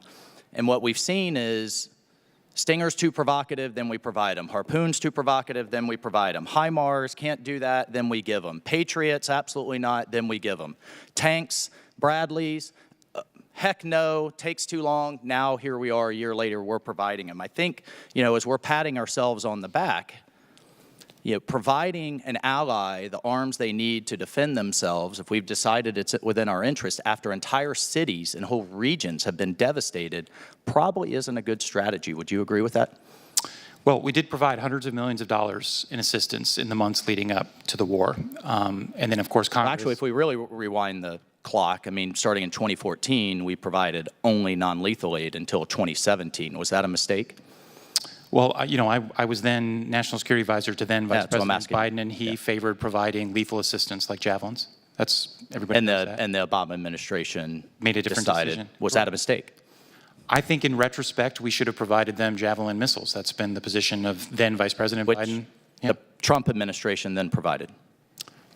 It was a complicated tale, I think, as you recall from the transcript. Let's move to burden sharing, because I think this is absolutely an issue I hear from my constituents and something we need to address as a policy matter. The United States provided $30 billion in security assistance. The next nearest is Germany at $3.5, a tenth of what we've provided. UK less than $3 billion, France less than $1 billion. They're in the 100 millions, and poor Estonia has provided 3 times, just by percentage of GDP, what France has provided. So all in total, even though our economies of the EU and the United States roughly the same, the Europeans have provided less than half of what we have, and we haven't even gotten into the rest that makes up the full $100 billion. Is that fair? Is that effective burden sharing? Well, from your obviously, perspective? we've been working with our allies and partners throughout, and the Secretary of Defense has held now 9 of these Ukraine defense contact groups. They meet monthly. No, I understand. I'm going to answer your question. If you actually take the top 20 contributors of security assistance to Ukraine as a percentage of GDP, the United States ranks 10th. And there are a number of European countries that are above the bar. You mentioned Estonia. Latvia is also up there, but countries like Poland, Finland, Norway, Denmark, the Czech Republic, Sweden are all above us as a percentage of GDP. And then some of the countries that you mentioned are below us. But I'm talking about right on the front lines, clearly in their interest, Germany in particular. What have we done to get Germany and France and Italy and these large economies clearly in the heart of NATO, in the heart of Europe, and directly, if we buy into the matter that this is in our interest because if Putin slices through Ukraine, he'll keep going. What have we done effectively to get them to step up to the plate, at least dollar for dollar, dollar for euro? I think the Defense Department has certainly worked alongside the White House and the State Department on diplomacy in this regard from the very beginning. That's why the Secretary of Defense holds these monthly meetings. They started in Ramstein Air Base in Germany. The Germans, as of now, have provided $3.58 billion. The UK has provided $2.85 billion. I read out the statistics. I would just postulate, going forward, over the long term, just as we had in the Gulf War, where we had an effective diplomatic effort to pay for this, that this is a global issue. Gentleman's time's expired. I think we need to do a lot more to get Europe to step up. Thank you, Mr. Chairman. Thank you, Mr. Chairman. I want to thank the chair and the ranking member for having this hearing on an ongoing basis on an important issue of oversight. This is an all-government approach that we have here. Secretary Yellen is in Ukraine right now, and we do have sanctions that no country has ever seen before. In terms of your area, particularly Mr. Storch, or for anyone that's here, some of those new sanctions, how helpful will they be in terms of the people that are trying to skirt those existing sanctions and get around them, and how helpful will they be in the overall effort? Well, I'll just start from the oversight perspective. We have this working group. Part of the working group is the Department of Treasury OIG, so it's probably more a question for them than for the DoD OIG, because we have oversight over the security assistance. In terms of the policy decision, that's not really sort of what OIGs do, so I'll turn it over to Dr. Kahl. I'll just say, I think obviously the sanctions have put a dent in the Russian economy. We'll continue to magnify that. I think from a DoD perspective, the bigger constraint on the Russians is more likely to be the export controls, which are making it very difficult for Russia to recapitalize the military that has been shattered in Ukraine. Okay. Just a quick question. Does Germany have different laws than we do in terms of their defense? All the allies and partners we work with have different constraints, different laws. Germany was not, one of the reasons we didn't provide lethal assistance back in the Obama administration was because Germany was so opposed to doing it. So the fact that they provide any lethal assistance was a huge sea change for them. Now, I know that's frustrating for a lot of folks who want our allies and partners to do the most they can. We share that desire. But yes, our allies and partners all have their own domestic political constraints, their own domestic regulations, and a lot of them have had to change their own laws and practices in order to provide the historic support for Ukraine that we've seen. Okay. The question, when we read something in the newspaper regarding someone being dismissed from a position in Ukraine and being replaced, this is a sovereign issue that each country has. They make their own decisions. But just a question, and I want to do this so we can avoid classified setting. Just a question generally.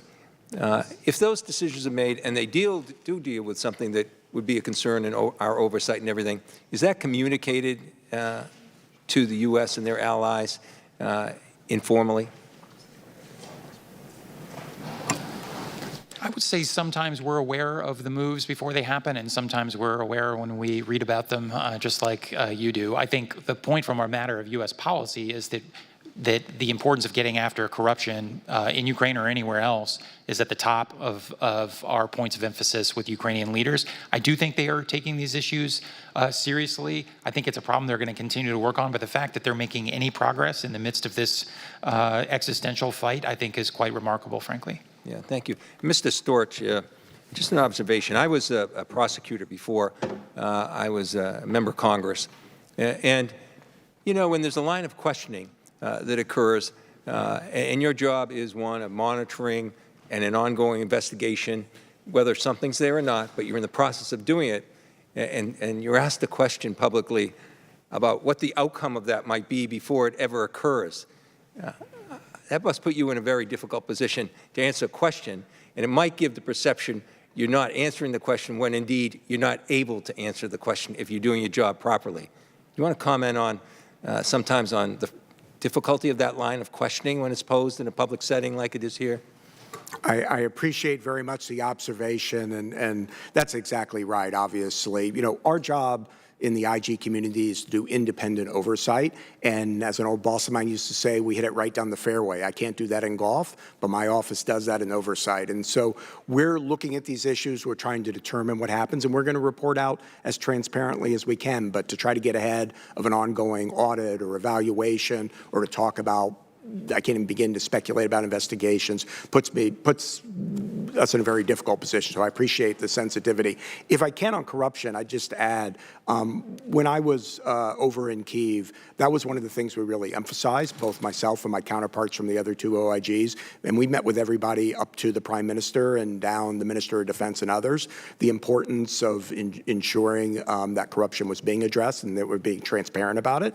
They all said they understood that. Now, obviously, as a career prosecutor at an IG, you know, we're in the trust but verify business, but certainly they indicated that they understand that issue. And finally, I just add that sort of in one of life's coincidences, I actually previously worked in Ukraine as a resident legal advisor for the Department of Justice, working on anti-corruption issues. So I hope that perspective helps my office as we look at what's going on here. I yield back. Chair now recognizes the gentleman from Indiana, Mr. Banks. Thank you, Mr. Chairman. Dr. Kahl, you helped write the dangerous Obama-era Iran deal, the JCPOA. You helped negotiate it. Last November, President Biden was caught on video saying the deal was dead. Yet just this month, the administration has renewed sanctions waivers that are key to the deal. Why, in your opinion, is the Biden administration so hell-bent on reentering the new Iran deal? Thank you for your question. Just as a technical matter, I was not involved in the negotiation of the Iran deal. You helped write it. I didn't. Fair? But you were involved with it? Well, I worked in the administration when the deal was negotiated. The President and Secretary Blinken and others in the administration have made clear that we're not about to re-enter the JCPOA anytime soon. Why did they attempt to re-enter it?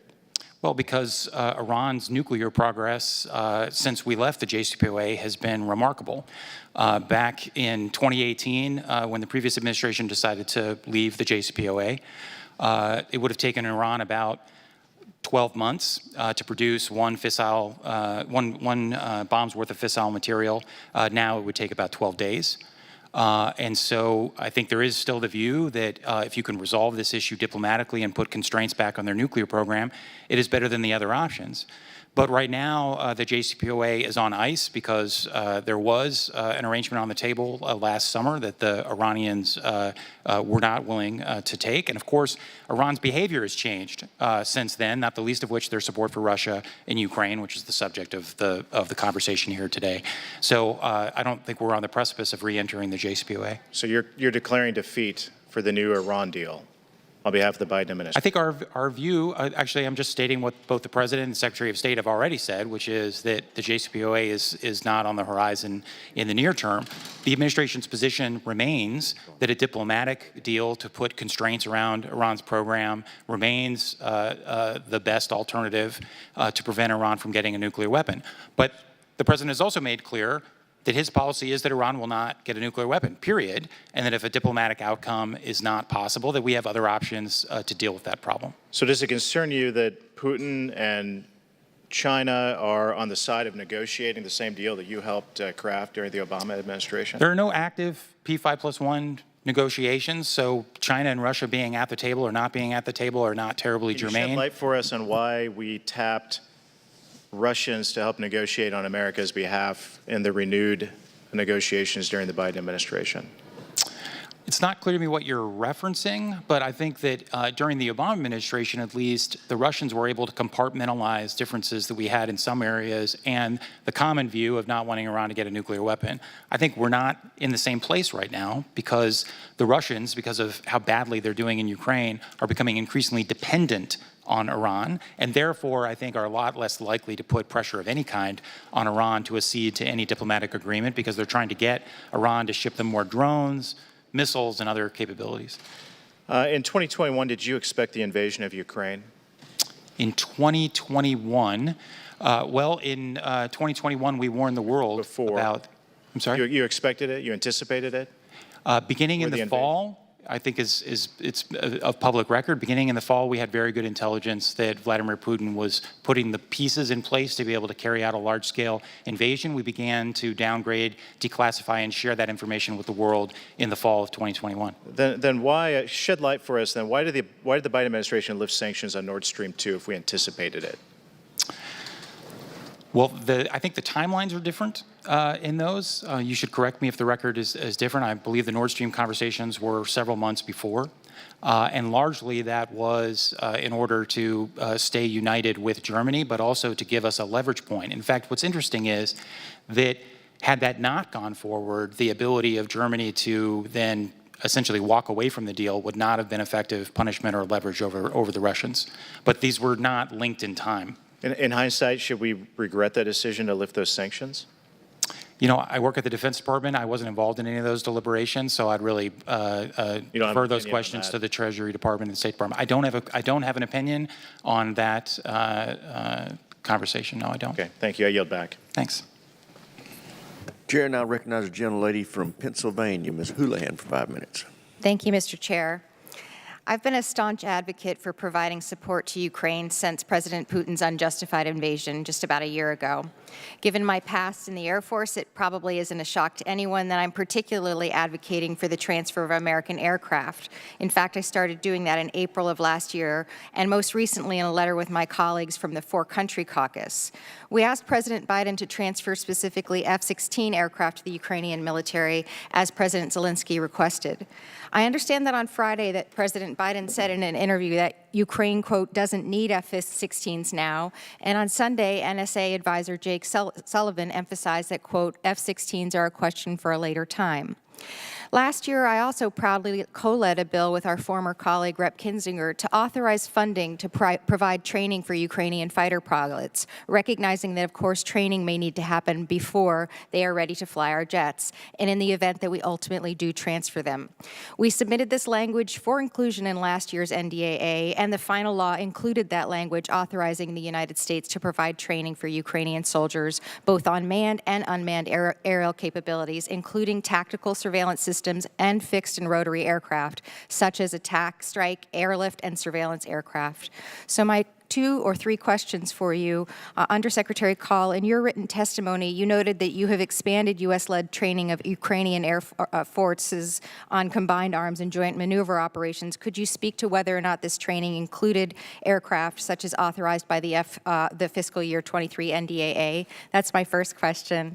My second question also for you is, what exactly would a later time be, as you know, quoted by President Biden? And we may finally have to save this for our classified briefing, but could you please elaborate on what information the President is relying on, or perhaps was relying on, when he said that Ukraine doesn't need F-16s now, despite pleas from Ukraine's own president? Thank you for that.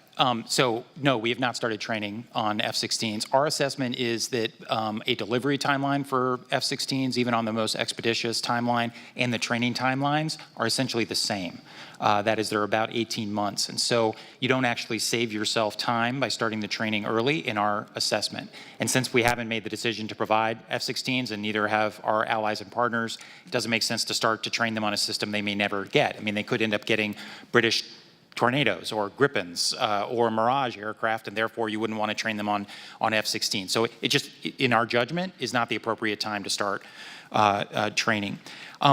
It is true that the President has and the National Security Advisor have said that, we don't see F-16s as the top priority right now. The President did have this conversation with President Zelensky in Kyiv last week. It is a priority for the Ukrainians, but it's not one of their top 3 priorities. Their top priorities are air defense systems, that is keeping their interceptors and air defense network alive against Russian cruise missiles and Iranian drones, artillery and fires, which we've talked about, and armor and mechanized systems. A couple of just data points on F-16s that I think actually speaks to your second and third questions. We've looked at this very carefully about what it would take to get Ukraine F-16s. So if we were to do new production, it would take 3 to 6 years to get them F-16s. We could look at older block F-16s that could potentially deliver on a faster timeline. Let's call it 18 to 24 months. Maybe you can even shave a few months off of that. Then the question would be how many?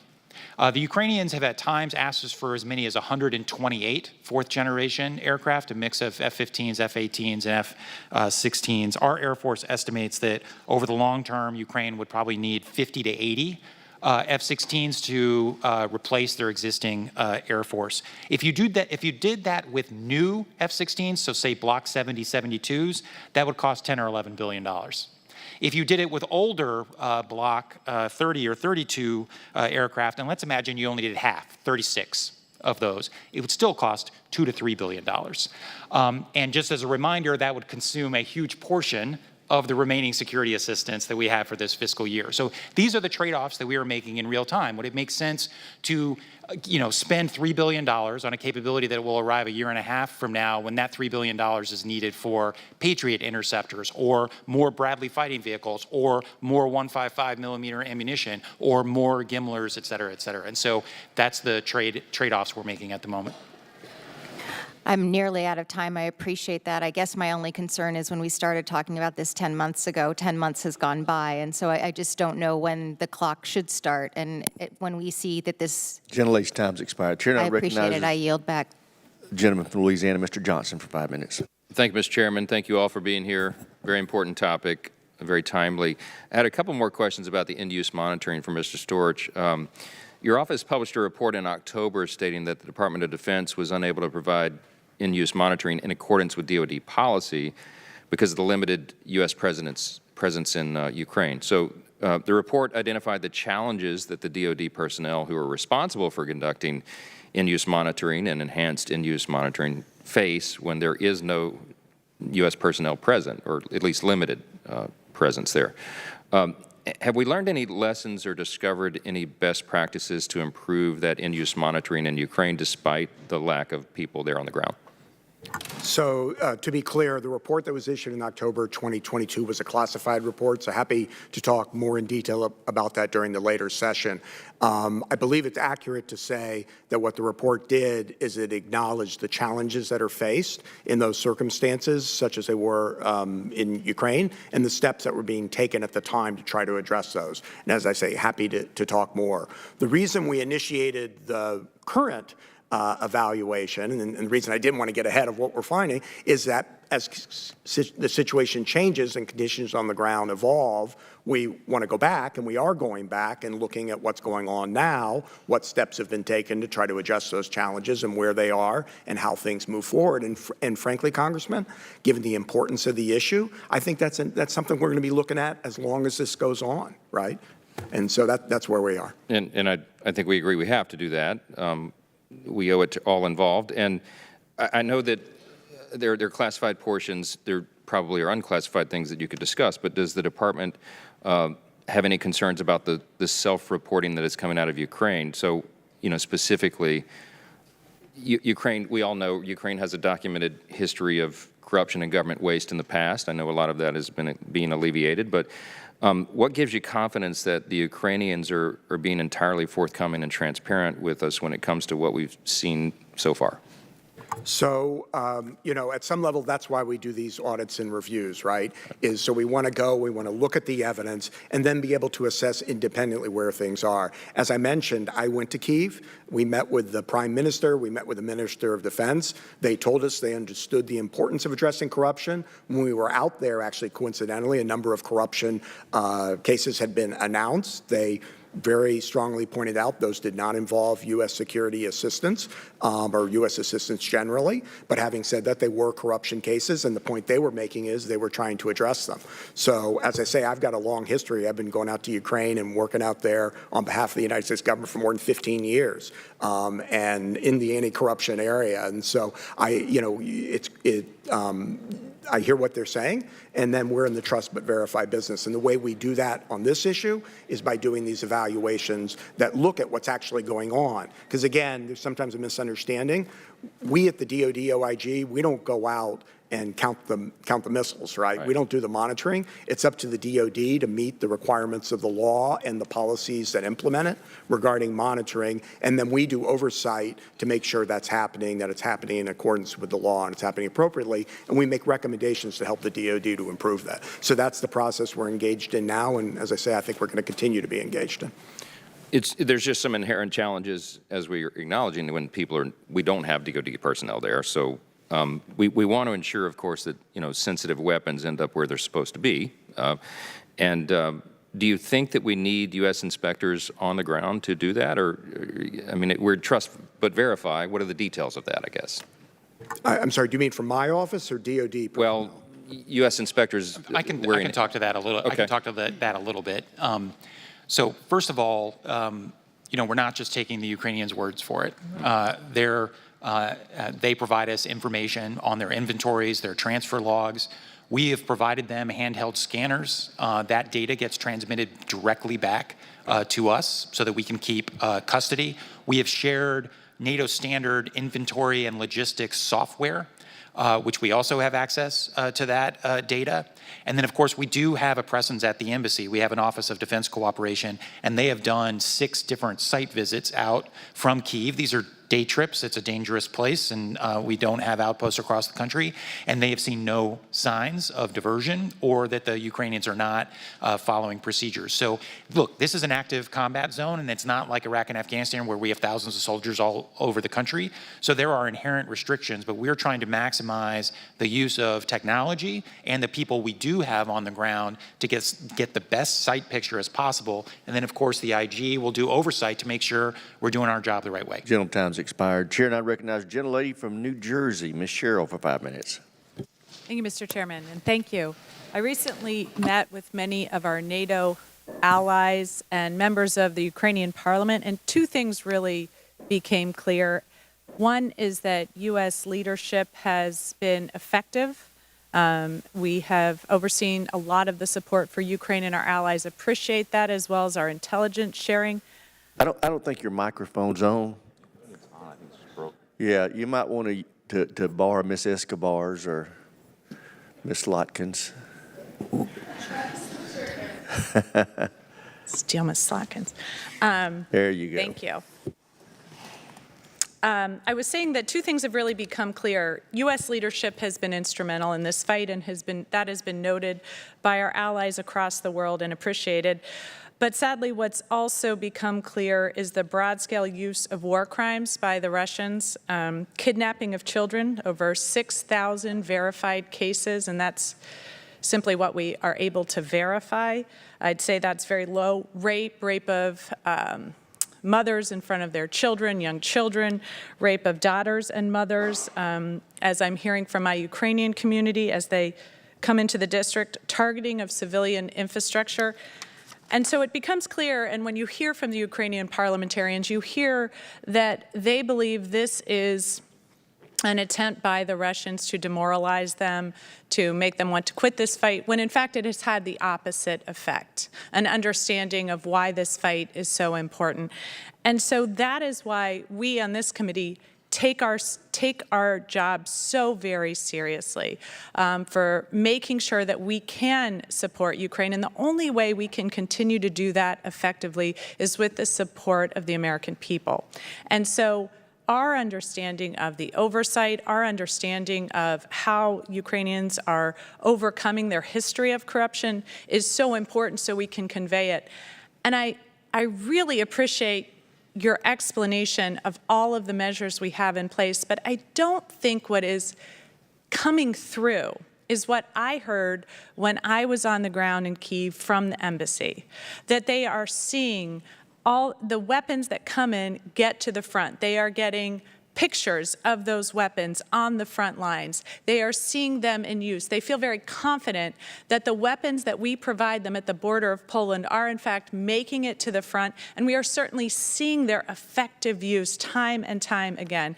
Can you talk a little bit more about why we believe that the weaponry that we have sent to Ukraine is in fact making it to the front, and how we have not seen we have not seen those weapons, for example, for sale on international markets? And maybe that's a question for Dr. Kahl, because I think, Mr. Storch, you are doing the aftermath of it, but how do we feel right now in time about providing all the assistance we've provided to Ukraine and our confidence that it is actually getting where we want it to go? So part of it is what we're seeing, and part of it is what we're not seeing. So what we're not seeing is any evidence of significant diversion. I think our assessment is if some of these systems have been diverted, it's by Russians who have captured things on the battlefield, which always happens, but that there's no evidence that the Ukrainians are diverting it to the black market or some other thing else. That's not surprising given the intensity of the fight and the fact that they are clearly using what we are providing them and what our allies and partners are providing them to maximum effect. So they are asking us for more because they are using everything that we have provided them. I would just say as a general matter, you know, the inventory comes in to the various places in Europe where the security assistance flows in. All that inventory is taken note of. It's scanned, et cetera. It gets given to the Ukrainians. They are responsible for giving us the information on where it ends up and the logs of that information, sharing with us digital confirmation of where things go. They also have scanners. That information comes back to us, and they have this NATO standard software that helps keep inventory, which we also have access to that information, and we do these site visits. So look, this is an active war zone. There are always going to be things that you don't know are happening or you don't see, but we are not seeing any evidence of systemic diversion of the equipment that the United States has provided. Thank you. And in my final few seconds, is there more we could be doing as a committee to support ensuring that the weapons are being used appropriately? Well, I just say hearings like this are great. I think oversight and transparency is really important. The things that Dr. Kahl talks about, that's the information that we're getting as we have our teams out there doing evaluations, looking at every aspect of the security of this equipment from the beginning until it gets to the front lines in Ukraine, and to make sure that everything that can be done is being done to ensure that it's being used properly and as intended. So I think hearings like this are great, and we appreciate the committee's support as we do our oversight, and we'll keep you informed as we go forward. Thank you. With that, I yield back. Thank you, Mr. Chairman. I thank the gentlelady. The chair now recognizes the gentlelady from Michigan, Ms. McClain, for 5 minutes. Thank you, Mr. Chairman. And I would like to thank Mr. Rogers for giving me the opportunity to go on a CODEL and actually see the inventory of weapons that we are sending, and just how they are getting from point A to point B and how we're tracking them. You know, that I can assure you raised my level of confidence. There is a saying, one look is worth 1,000 reports.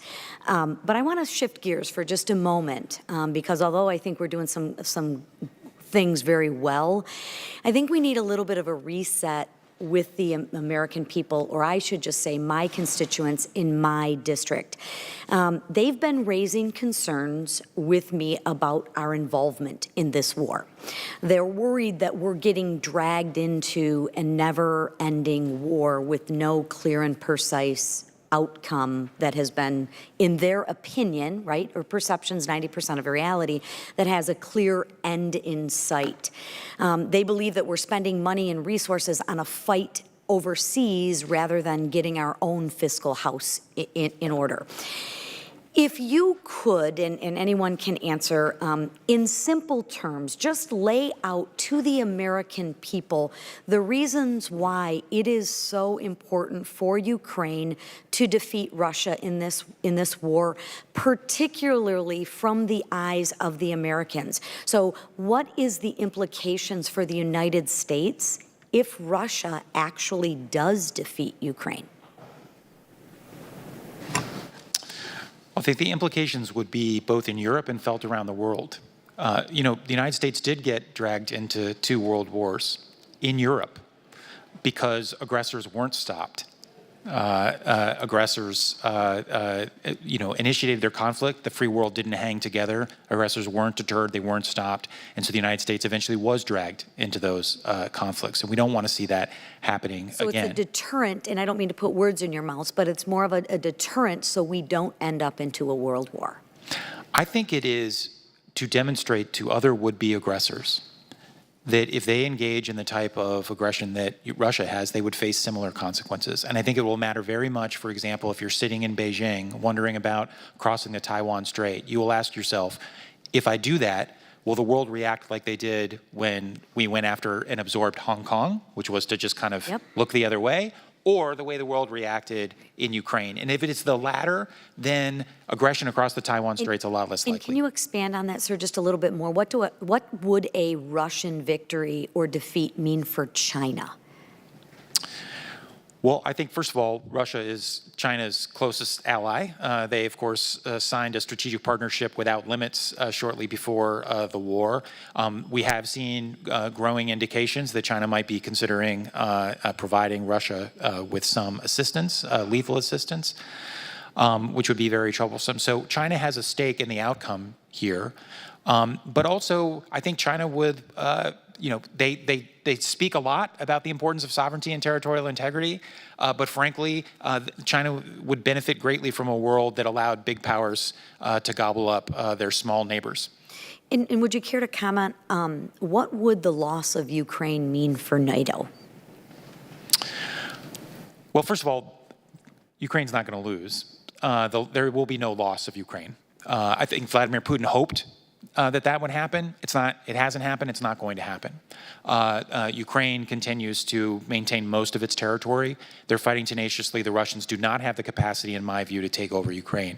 But obviously, if they were to do so, it would position Russian forces and all the developments inside of Ukraine right on right on NATO's doorstep, as it relates to Poland and the Baltic states, which is, I think, one of the reasons why you've seen Poland and the Baltic states so engaged in Ukraine. And can you talk a little bit about the economic impact that would mean, or that would have on the United States? Well, I think, you've already seen that Russia's aggression, especially what they've done to limit the ability of grain to get to global markets through the Black Sea, has already had an impact on global security writ large. Obviously, the energy instability, which is generated by the war, has also had an economic consequence.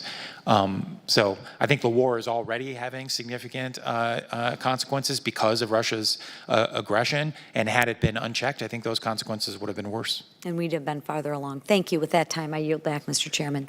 Chair now recognizes the gentlelady from Texas, Ms. Escobar, for 5 minutes. Thank you, Mr. Chairman. I'd like to express my gratitude, Mr. Chairman, to you and the ranking member for these ongoing conversations and this opportunity for us to provide oversight and for the American people to feel comfort, I hope and I believe, with the information that's being delivered. I'd like to thank our witnesses as well. I'd be remiss if I didn't remark on the incredible change that I've seen happen over the last 3 years since I attended the Munich Security Conference in 2019 versus the Munich Security Conference last week or 2 weeks ago, whenever it was. When I was there in 2019, there was a significant question about the West and whether the West would continue to support NATO, and just the fears about how untenable tethered things seemed. But last week or the week before, whenever it was, sorry, time escapes me, but this year's Munich Security Conference, the incredible unity and the strength demonstrated by our allies and our friends, especially with regard to Ukraine and our defense of democracy. And I'm very proud of the role that the United States has played in rebuilding NATO and ensuring that the West has come together in a way to defend our friends and allies and help stop the Russian aggression. And I'd like to, Dr. Kahl, just in that vein, because there's been just such a lot of conversation, obviously, about the F-16s and about why the United States and some of our friends are not stepping up as quickly as some would like. My colleague, Representative Houlihan, she was about to ask a question, and I'd like to follow that up because I'm curious as well. But when her question, she started as her time ran out, when should the clock start on those F-16s? You know, you laid out for us very clearly and very effectively, you know, the considerations involved and also the financial implications as well. And that's on Congress, right, to make sure that we provide the continued support and to put our money where our mouth is. But when should that clock start ticking for the F-16s? And is that something you can discuss in this setting?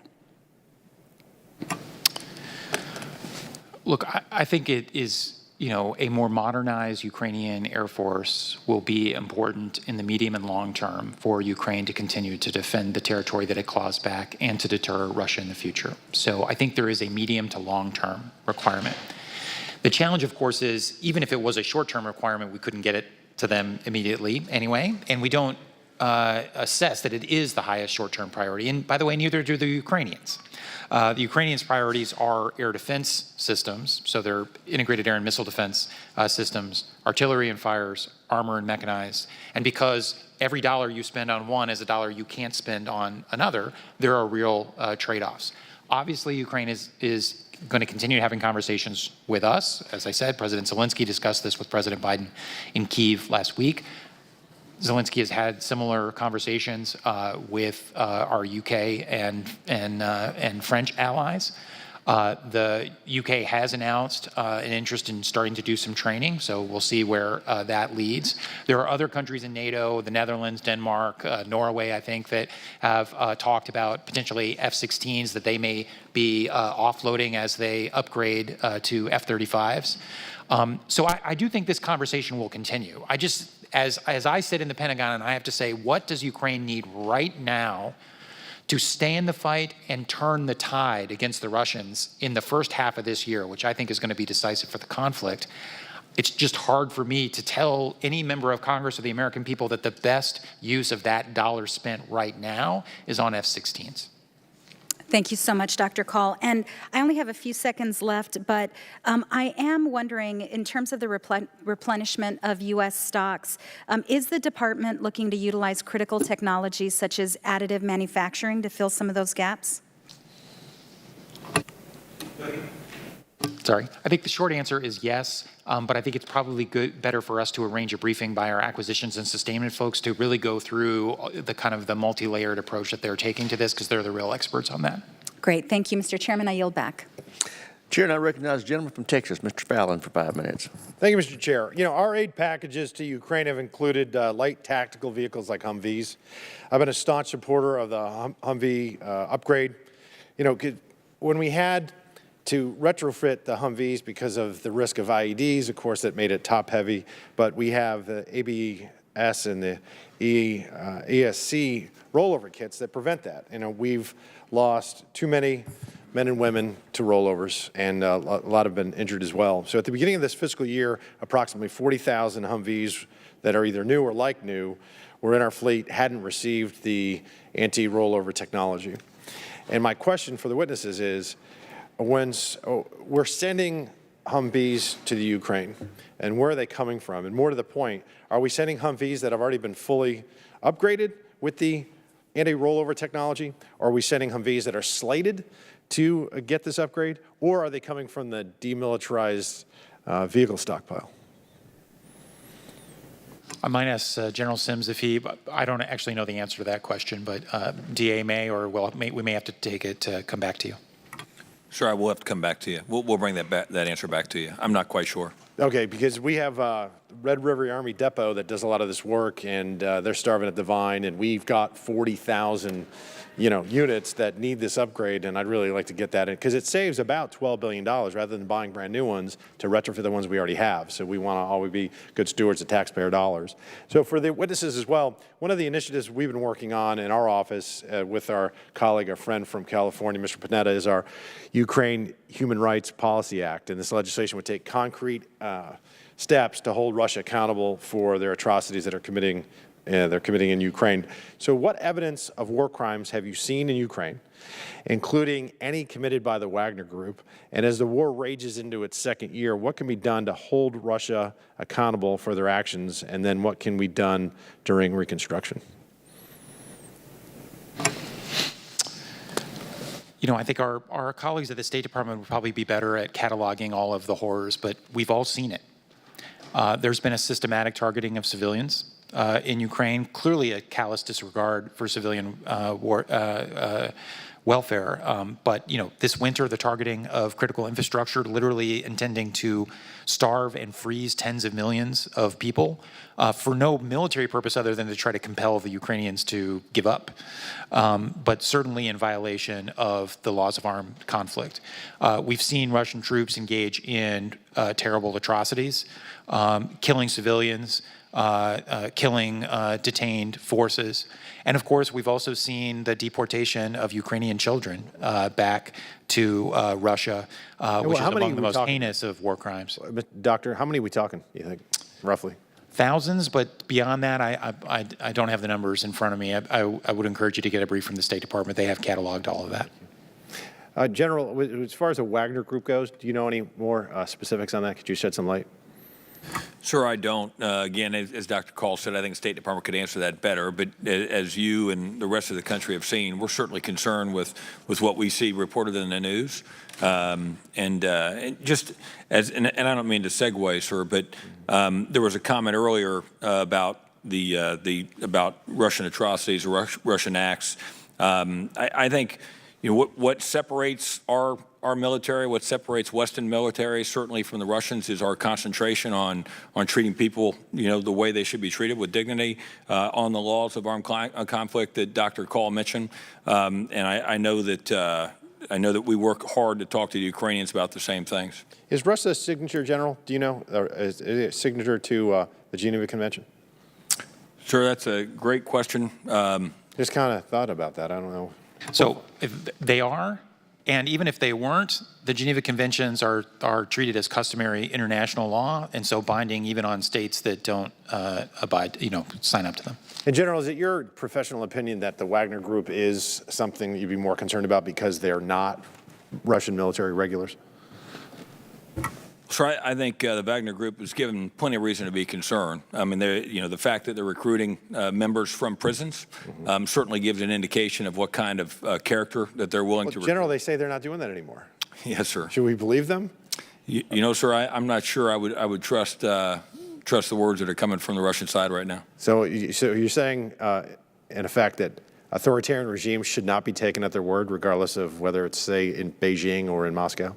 Sir, I'd agree that we have a system in which I would trust, and they don't have that same. I hope all members of Congress just heard you. Thank you. I yield back. Jim's time started. Before we go to the next questioner, I want to remind everybody that we have a hard stop at 12:30 to go to the classified portion of this hearing. Gentleman from Maine, Mr. Golden, is recognized 5 minutes. Thank you, Mr. Chair. I want to start by looking back to May of last year and point out that a bipartisan group of members of Congress, including members of this committee, have sent the administration letters, and that's gone on since April of last year all the way right up to right now, calling for the supply of advanced military capabilities to Ukraine quite consistently. So 10 months ago, a number of us called for anti-ship missiles, HIMARS, Abrams tanks, as well as training on and transfer of F-16s.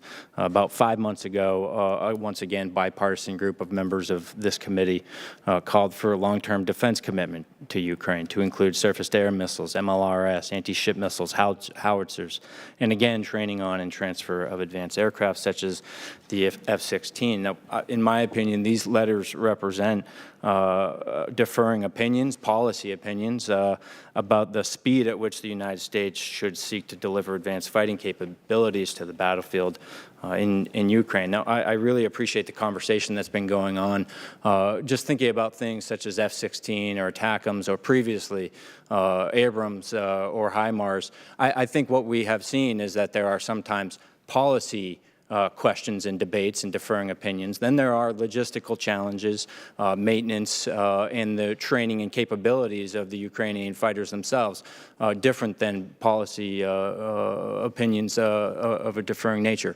And of course, I respect the opinion brought forward by Dr. Kahl about authorizations, appropriations, and how do we get the greatest ROI on the money that you have in hand right now to meet the top priorities of the Ukrainian military. But certainly, given enough money, they would prefer to have their top 5 or top 6 or top 10 needs or capabilities met.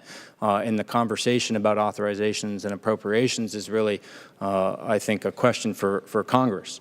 As opposed to questions of policy or logistical concerns and challenges. Now, of course, over the weekend, the President's national security team said now's not the right phase of the war for providing Ukraine advanced aircraft. That sounds like a policy decision.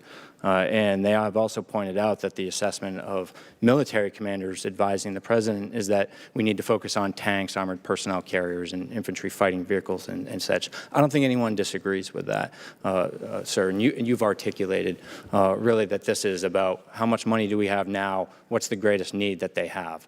But Ukraine has articulated a desire to advance their long-range fighting capabilities in the form of ATACMS and F-16s. So. Just about over a week ago, the Supreme Allied Commander of Europe, U.S. European Command, briefed members of Congress, Senate and House reportedly, and said that he believed we should send aircraft, drones, ATACMS to enhance the deep fight capabilities of the Ukrainian military.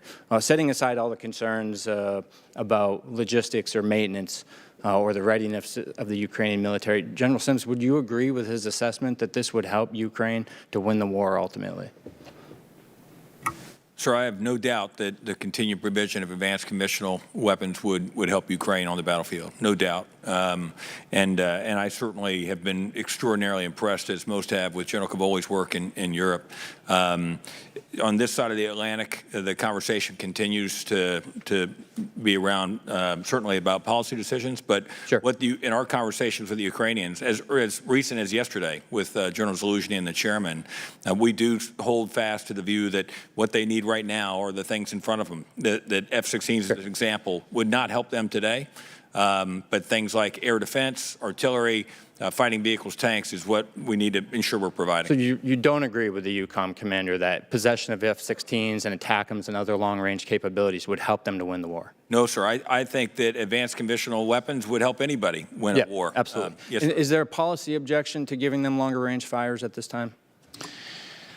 So I think both the F-16s and the ATACMS issues, I think, are slightly different animals in general. Is there a policy objection? No, because the F-16s issue is less about a long-range capability. I think there is a general recognition that it will make sense for them over time to transition to fourth-generation aircraft. So it's more about the trade-offs. The ATACMS just a few more seconds, but just with that, I would just point out, why not expand this conversation beyond the near term and the limits of the dollars that you have in your possession now and come to Congress with a plan that includes near-term, medium-term, and long-term, given that whether they win the war now or it drags on for several more years, the Russian threat will still remain. So I just think we got to expand the conversation. Happy to brief you on that, and frankly, if you come to the classified session, we can also provide some more details on, because we have done some analysis on kind of the future Ukrainian force and what that might look like. Thank you, gentleman's time's expired. Chair, and I recognize the gentlelady from South Carolina, Ms. Mace, for 5 minutes. Thank you, Mr. Chairman and Ranking Member Smith, for hosting this very important hearing. I want to thank the gentlemen who are here today, as well to take all of our very important questions.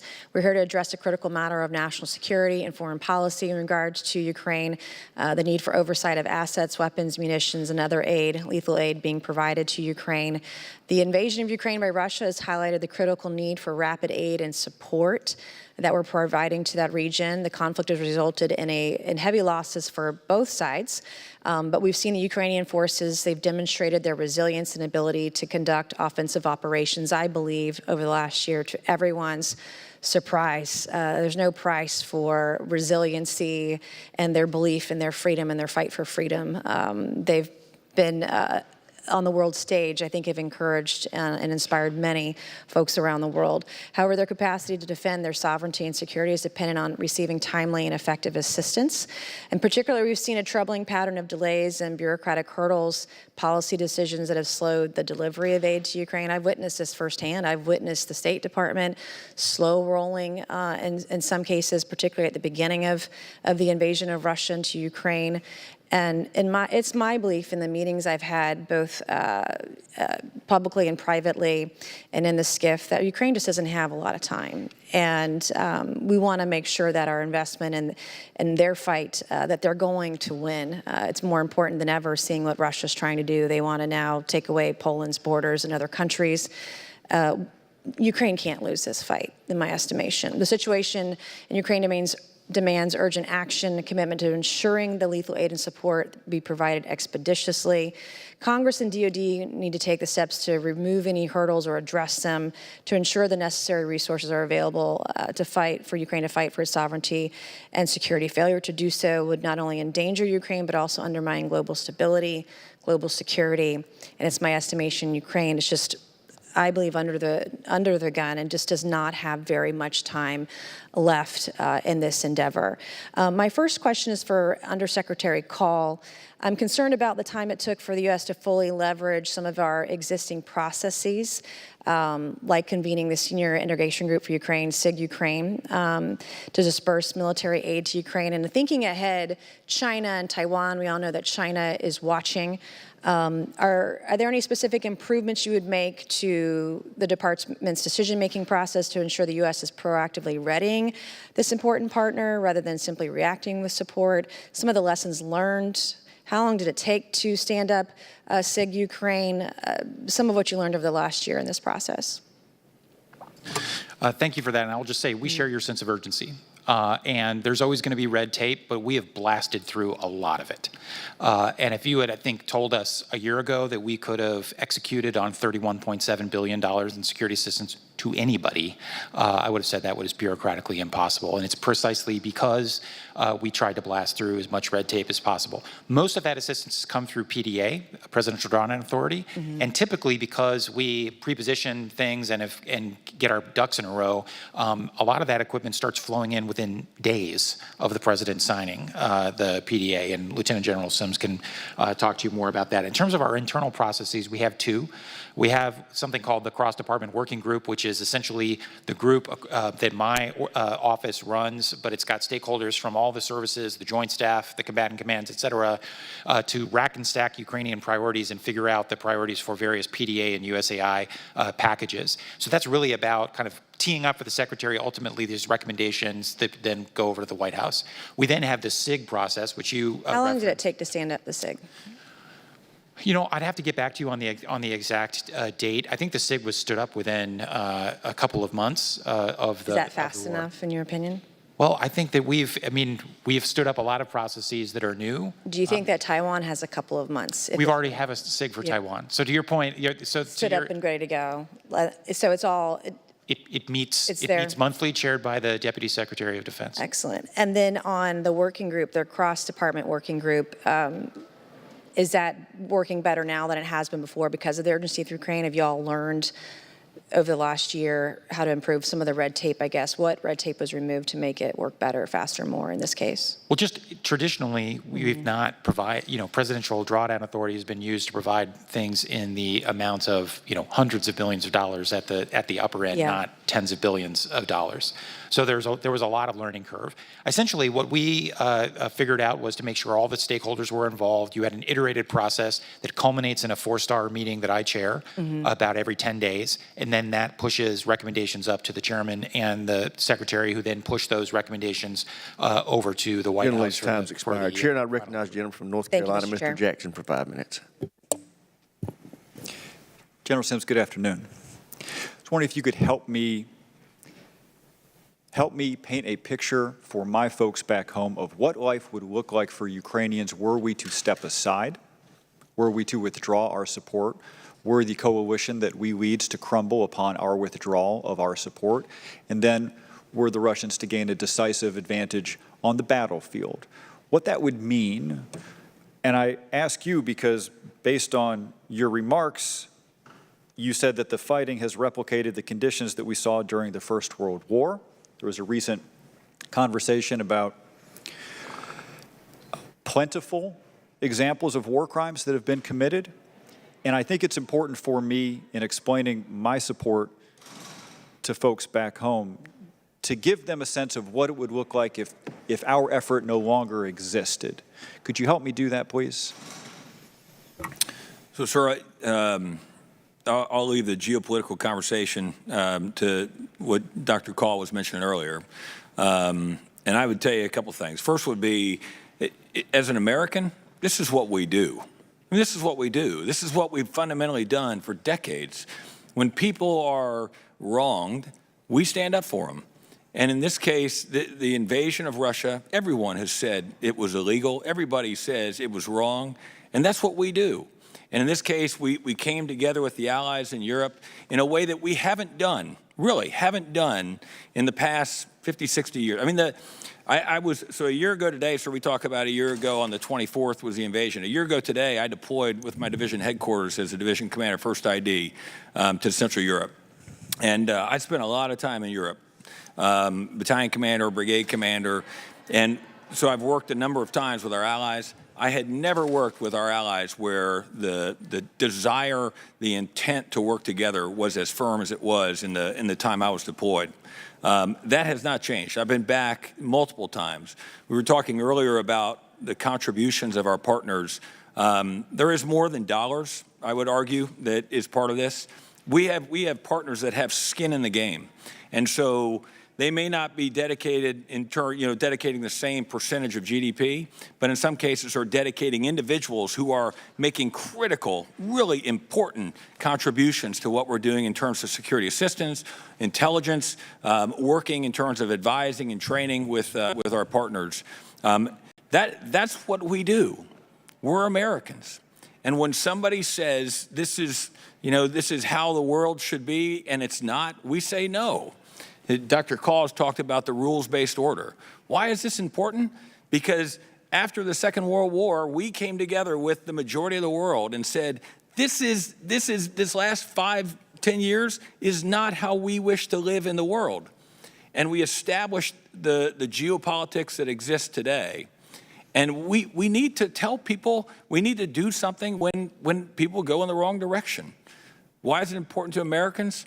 Because we believe in this group in here, sir, in this oversight process. I know politics. I'm an Army guy. No politics. American politics field of study at the Academy.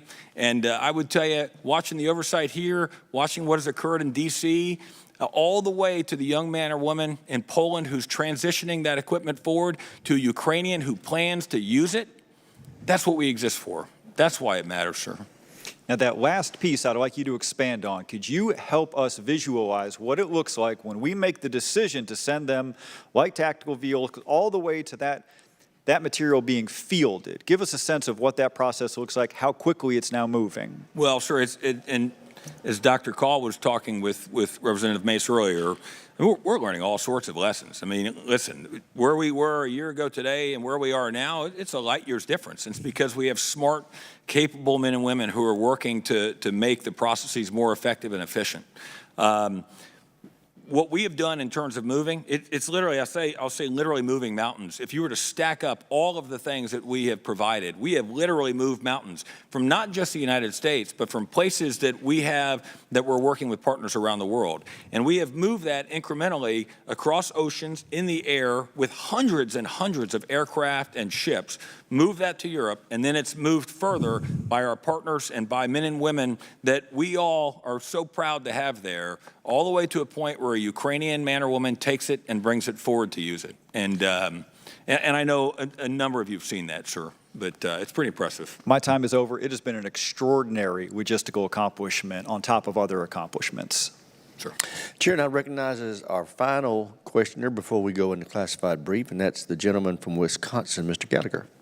Thank you, Mr. Chairman. Lieutenant General Sims, to what degree do the operational plans within DoD rely upon the assumption that we would be only forced to defeat an adversary in one theater and deter an adversary in another theater? Well, sir, not to jump into the policy side, but I mean that's what we're saying we're doing. Yes, sir. So given the growing no-limits security partnership between Beijing and Moscow in the years since Russia's invasion of Ukraine, can we reasonably argue that planning for a confrontation with only one adversary is becoming an increasingly dangerous presumption? Sir, I'd argue that the fact that the Chinese and the Russians are having conversations about ways that they can improve their connections is dangerous to all of us as Americans. But I think that the current work that we're doing takes into account where we are around the world. If Xi Jinping makes the foolish decision of arming Russia with weapons, what is on the table in terms of our response? Sir, that one I'll definitely leave to Dr. Kahl. Okay, Dr. Kahl, you can make news here. So first of all, I don't think China's leadership wants their intentions and plans to be made public. So one of the things we've made clear to them is if we have information that they're doing this, we'll make it public. And this actually, it matters because, as you know, China's on a bit of a charm offensive to get back into the good graces of Europe. That's not going to work, I don't think, period, but certainly not if they're providing large amounts of lethal assistance to Russia.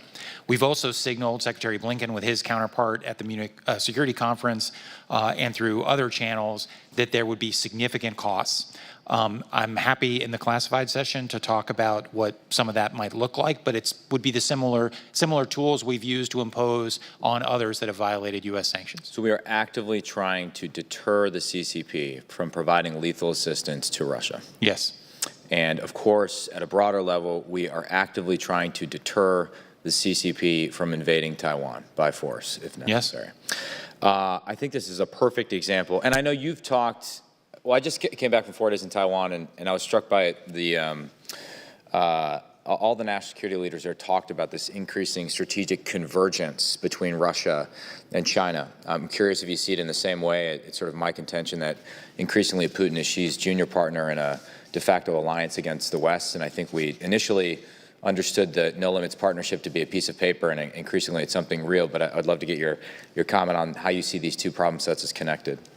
Yeah, I think that's insightful and on the money. I think basically, Russia for a long time has not wanted to be China's junior partner. And I think that held alive the dream in Washington that you could drive a wedge between these two actors. I think the war in Ukraine has essentially ended that proposition as realistic in the foreseeable future because Russia's going to have to turn to China for technology, for economic assistance, to help them reconstitute their military after the war. And they're already turning to them now. But by the way, the same calculus is driving the Russians, to have greater convergence with Iran and North Korea as well. And so I do think because of how attrited the Russian military has been, they have no choice but to move closer to some of these other actors. Now, you've said recently, I believe, though, that you don't see a PLA invasion of Taiwan as imminent within the next 2 years.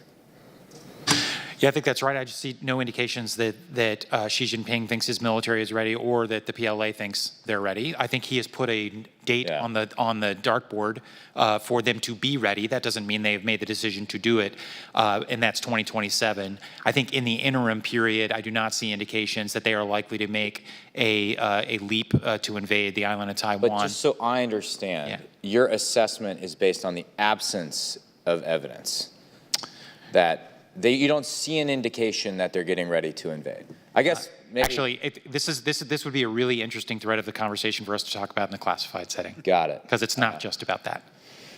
Interesting. Just like did you view, 2 years ago, did you view a Russian invasion of the rest of Ukraine as imminent? As imminent, I did not. But of course, we had indications and warnings first in April and then, of course, in the fall that it was a possibility. And, My assessment is based on the information and intelligence that I have at the moment. If information and intelligence change, then my assessment will be updated. And so you disagree, I'm out of time, with General Minahan's recent assessment that 2025 is the danger zone? I do. Thank you. Gentleman's time's expired. We will start questioning in the classified portion with those members who haven't been recognized for questions in the public portion. So right now we stand in recess for 5 minutes as we move to 2212 for the classified portion of this hearing.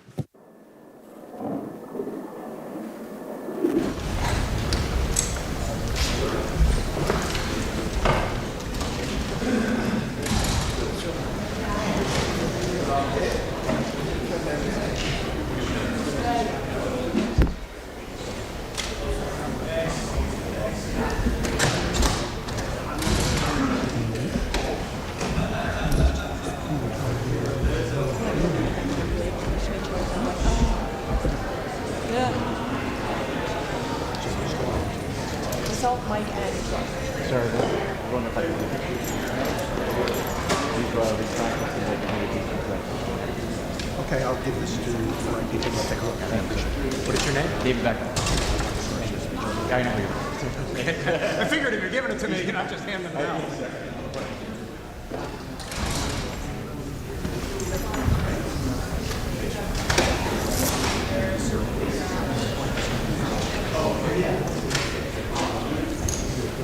There.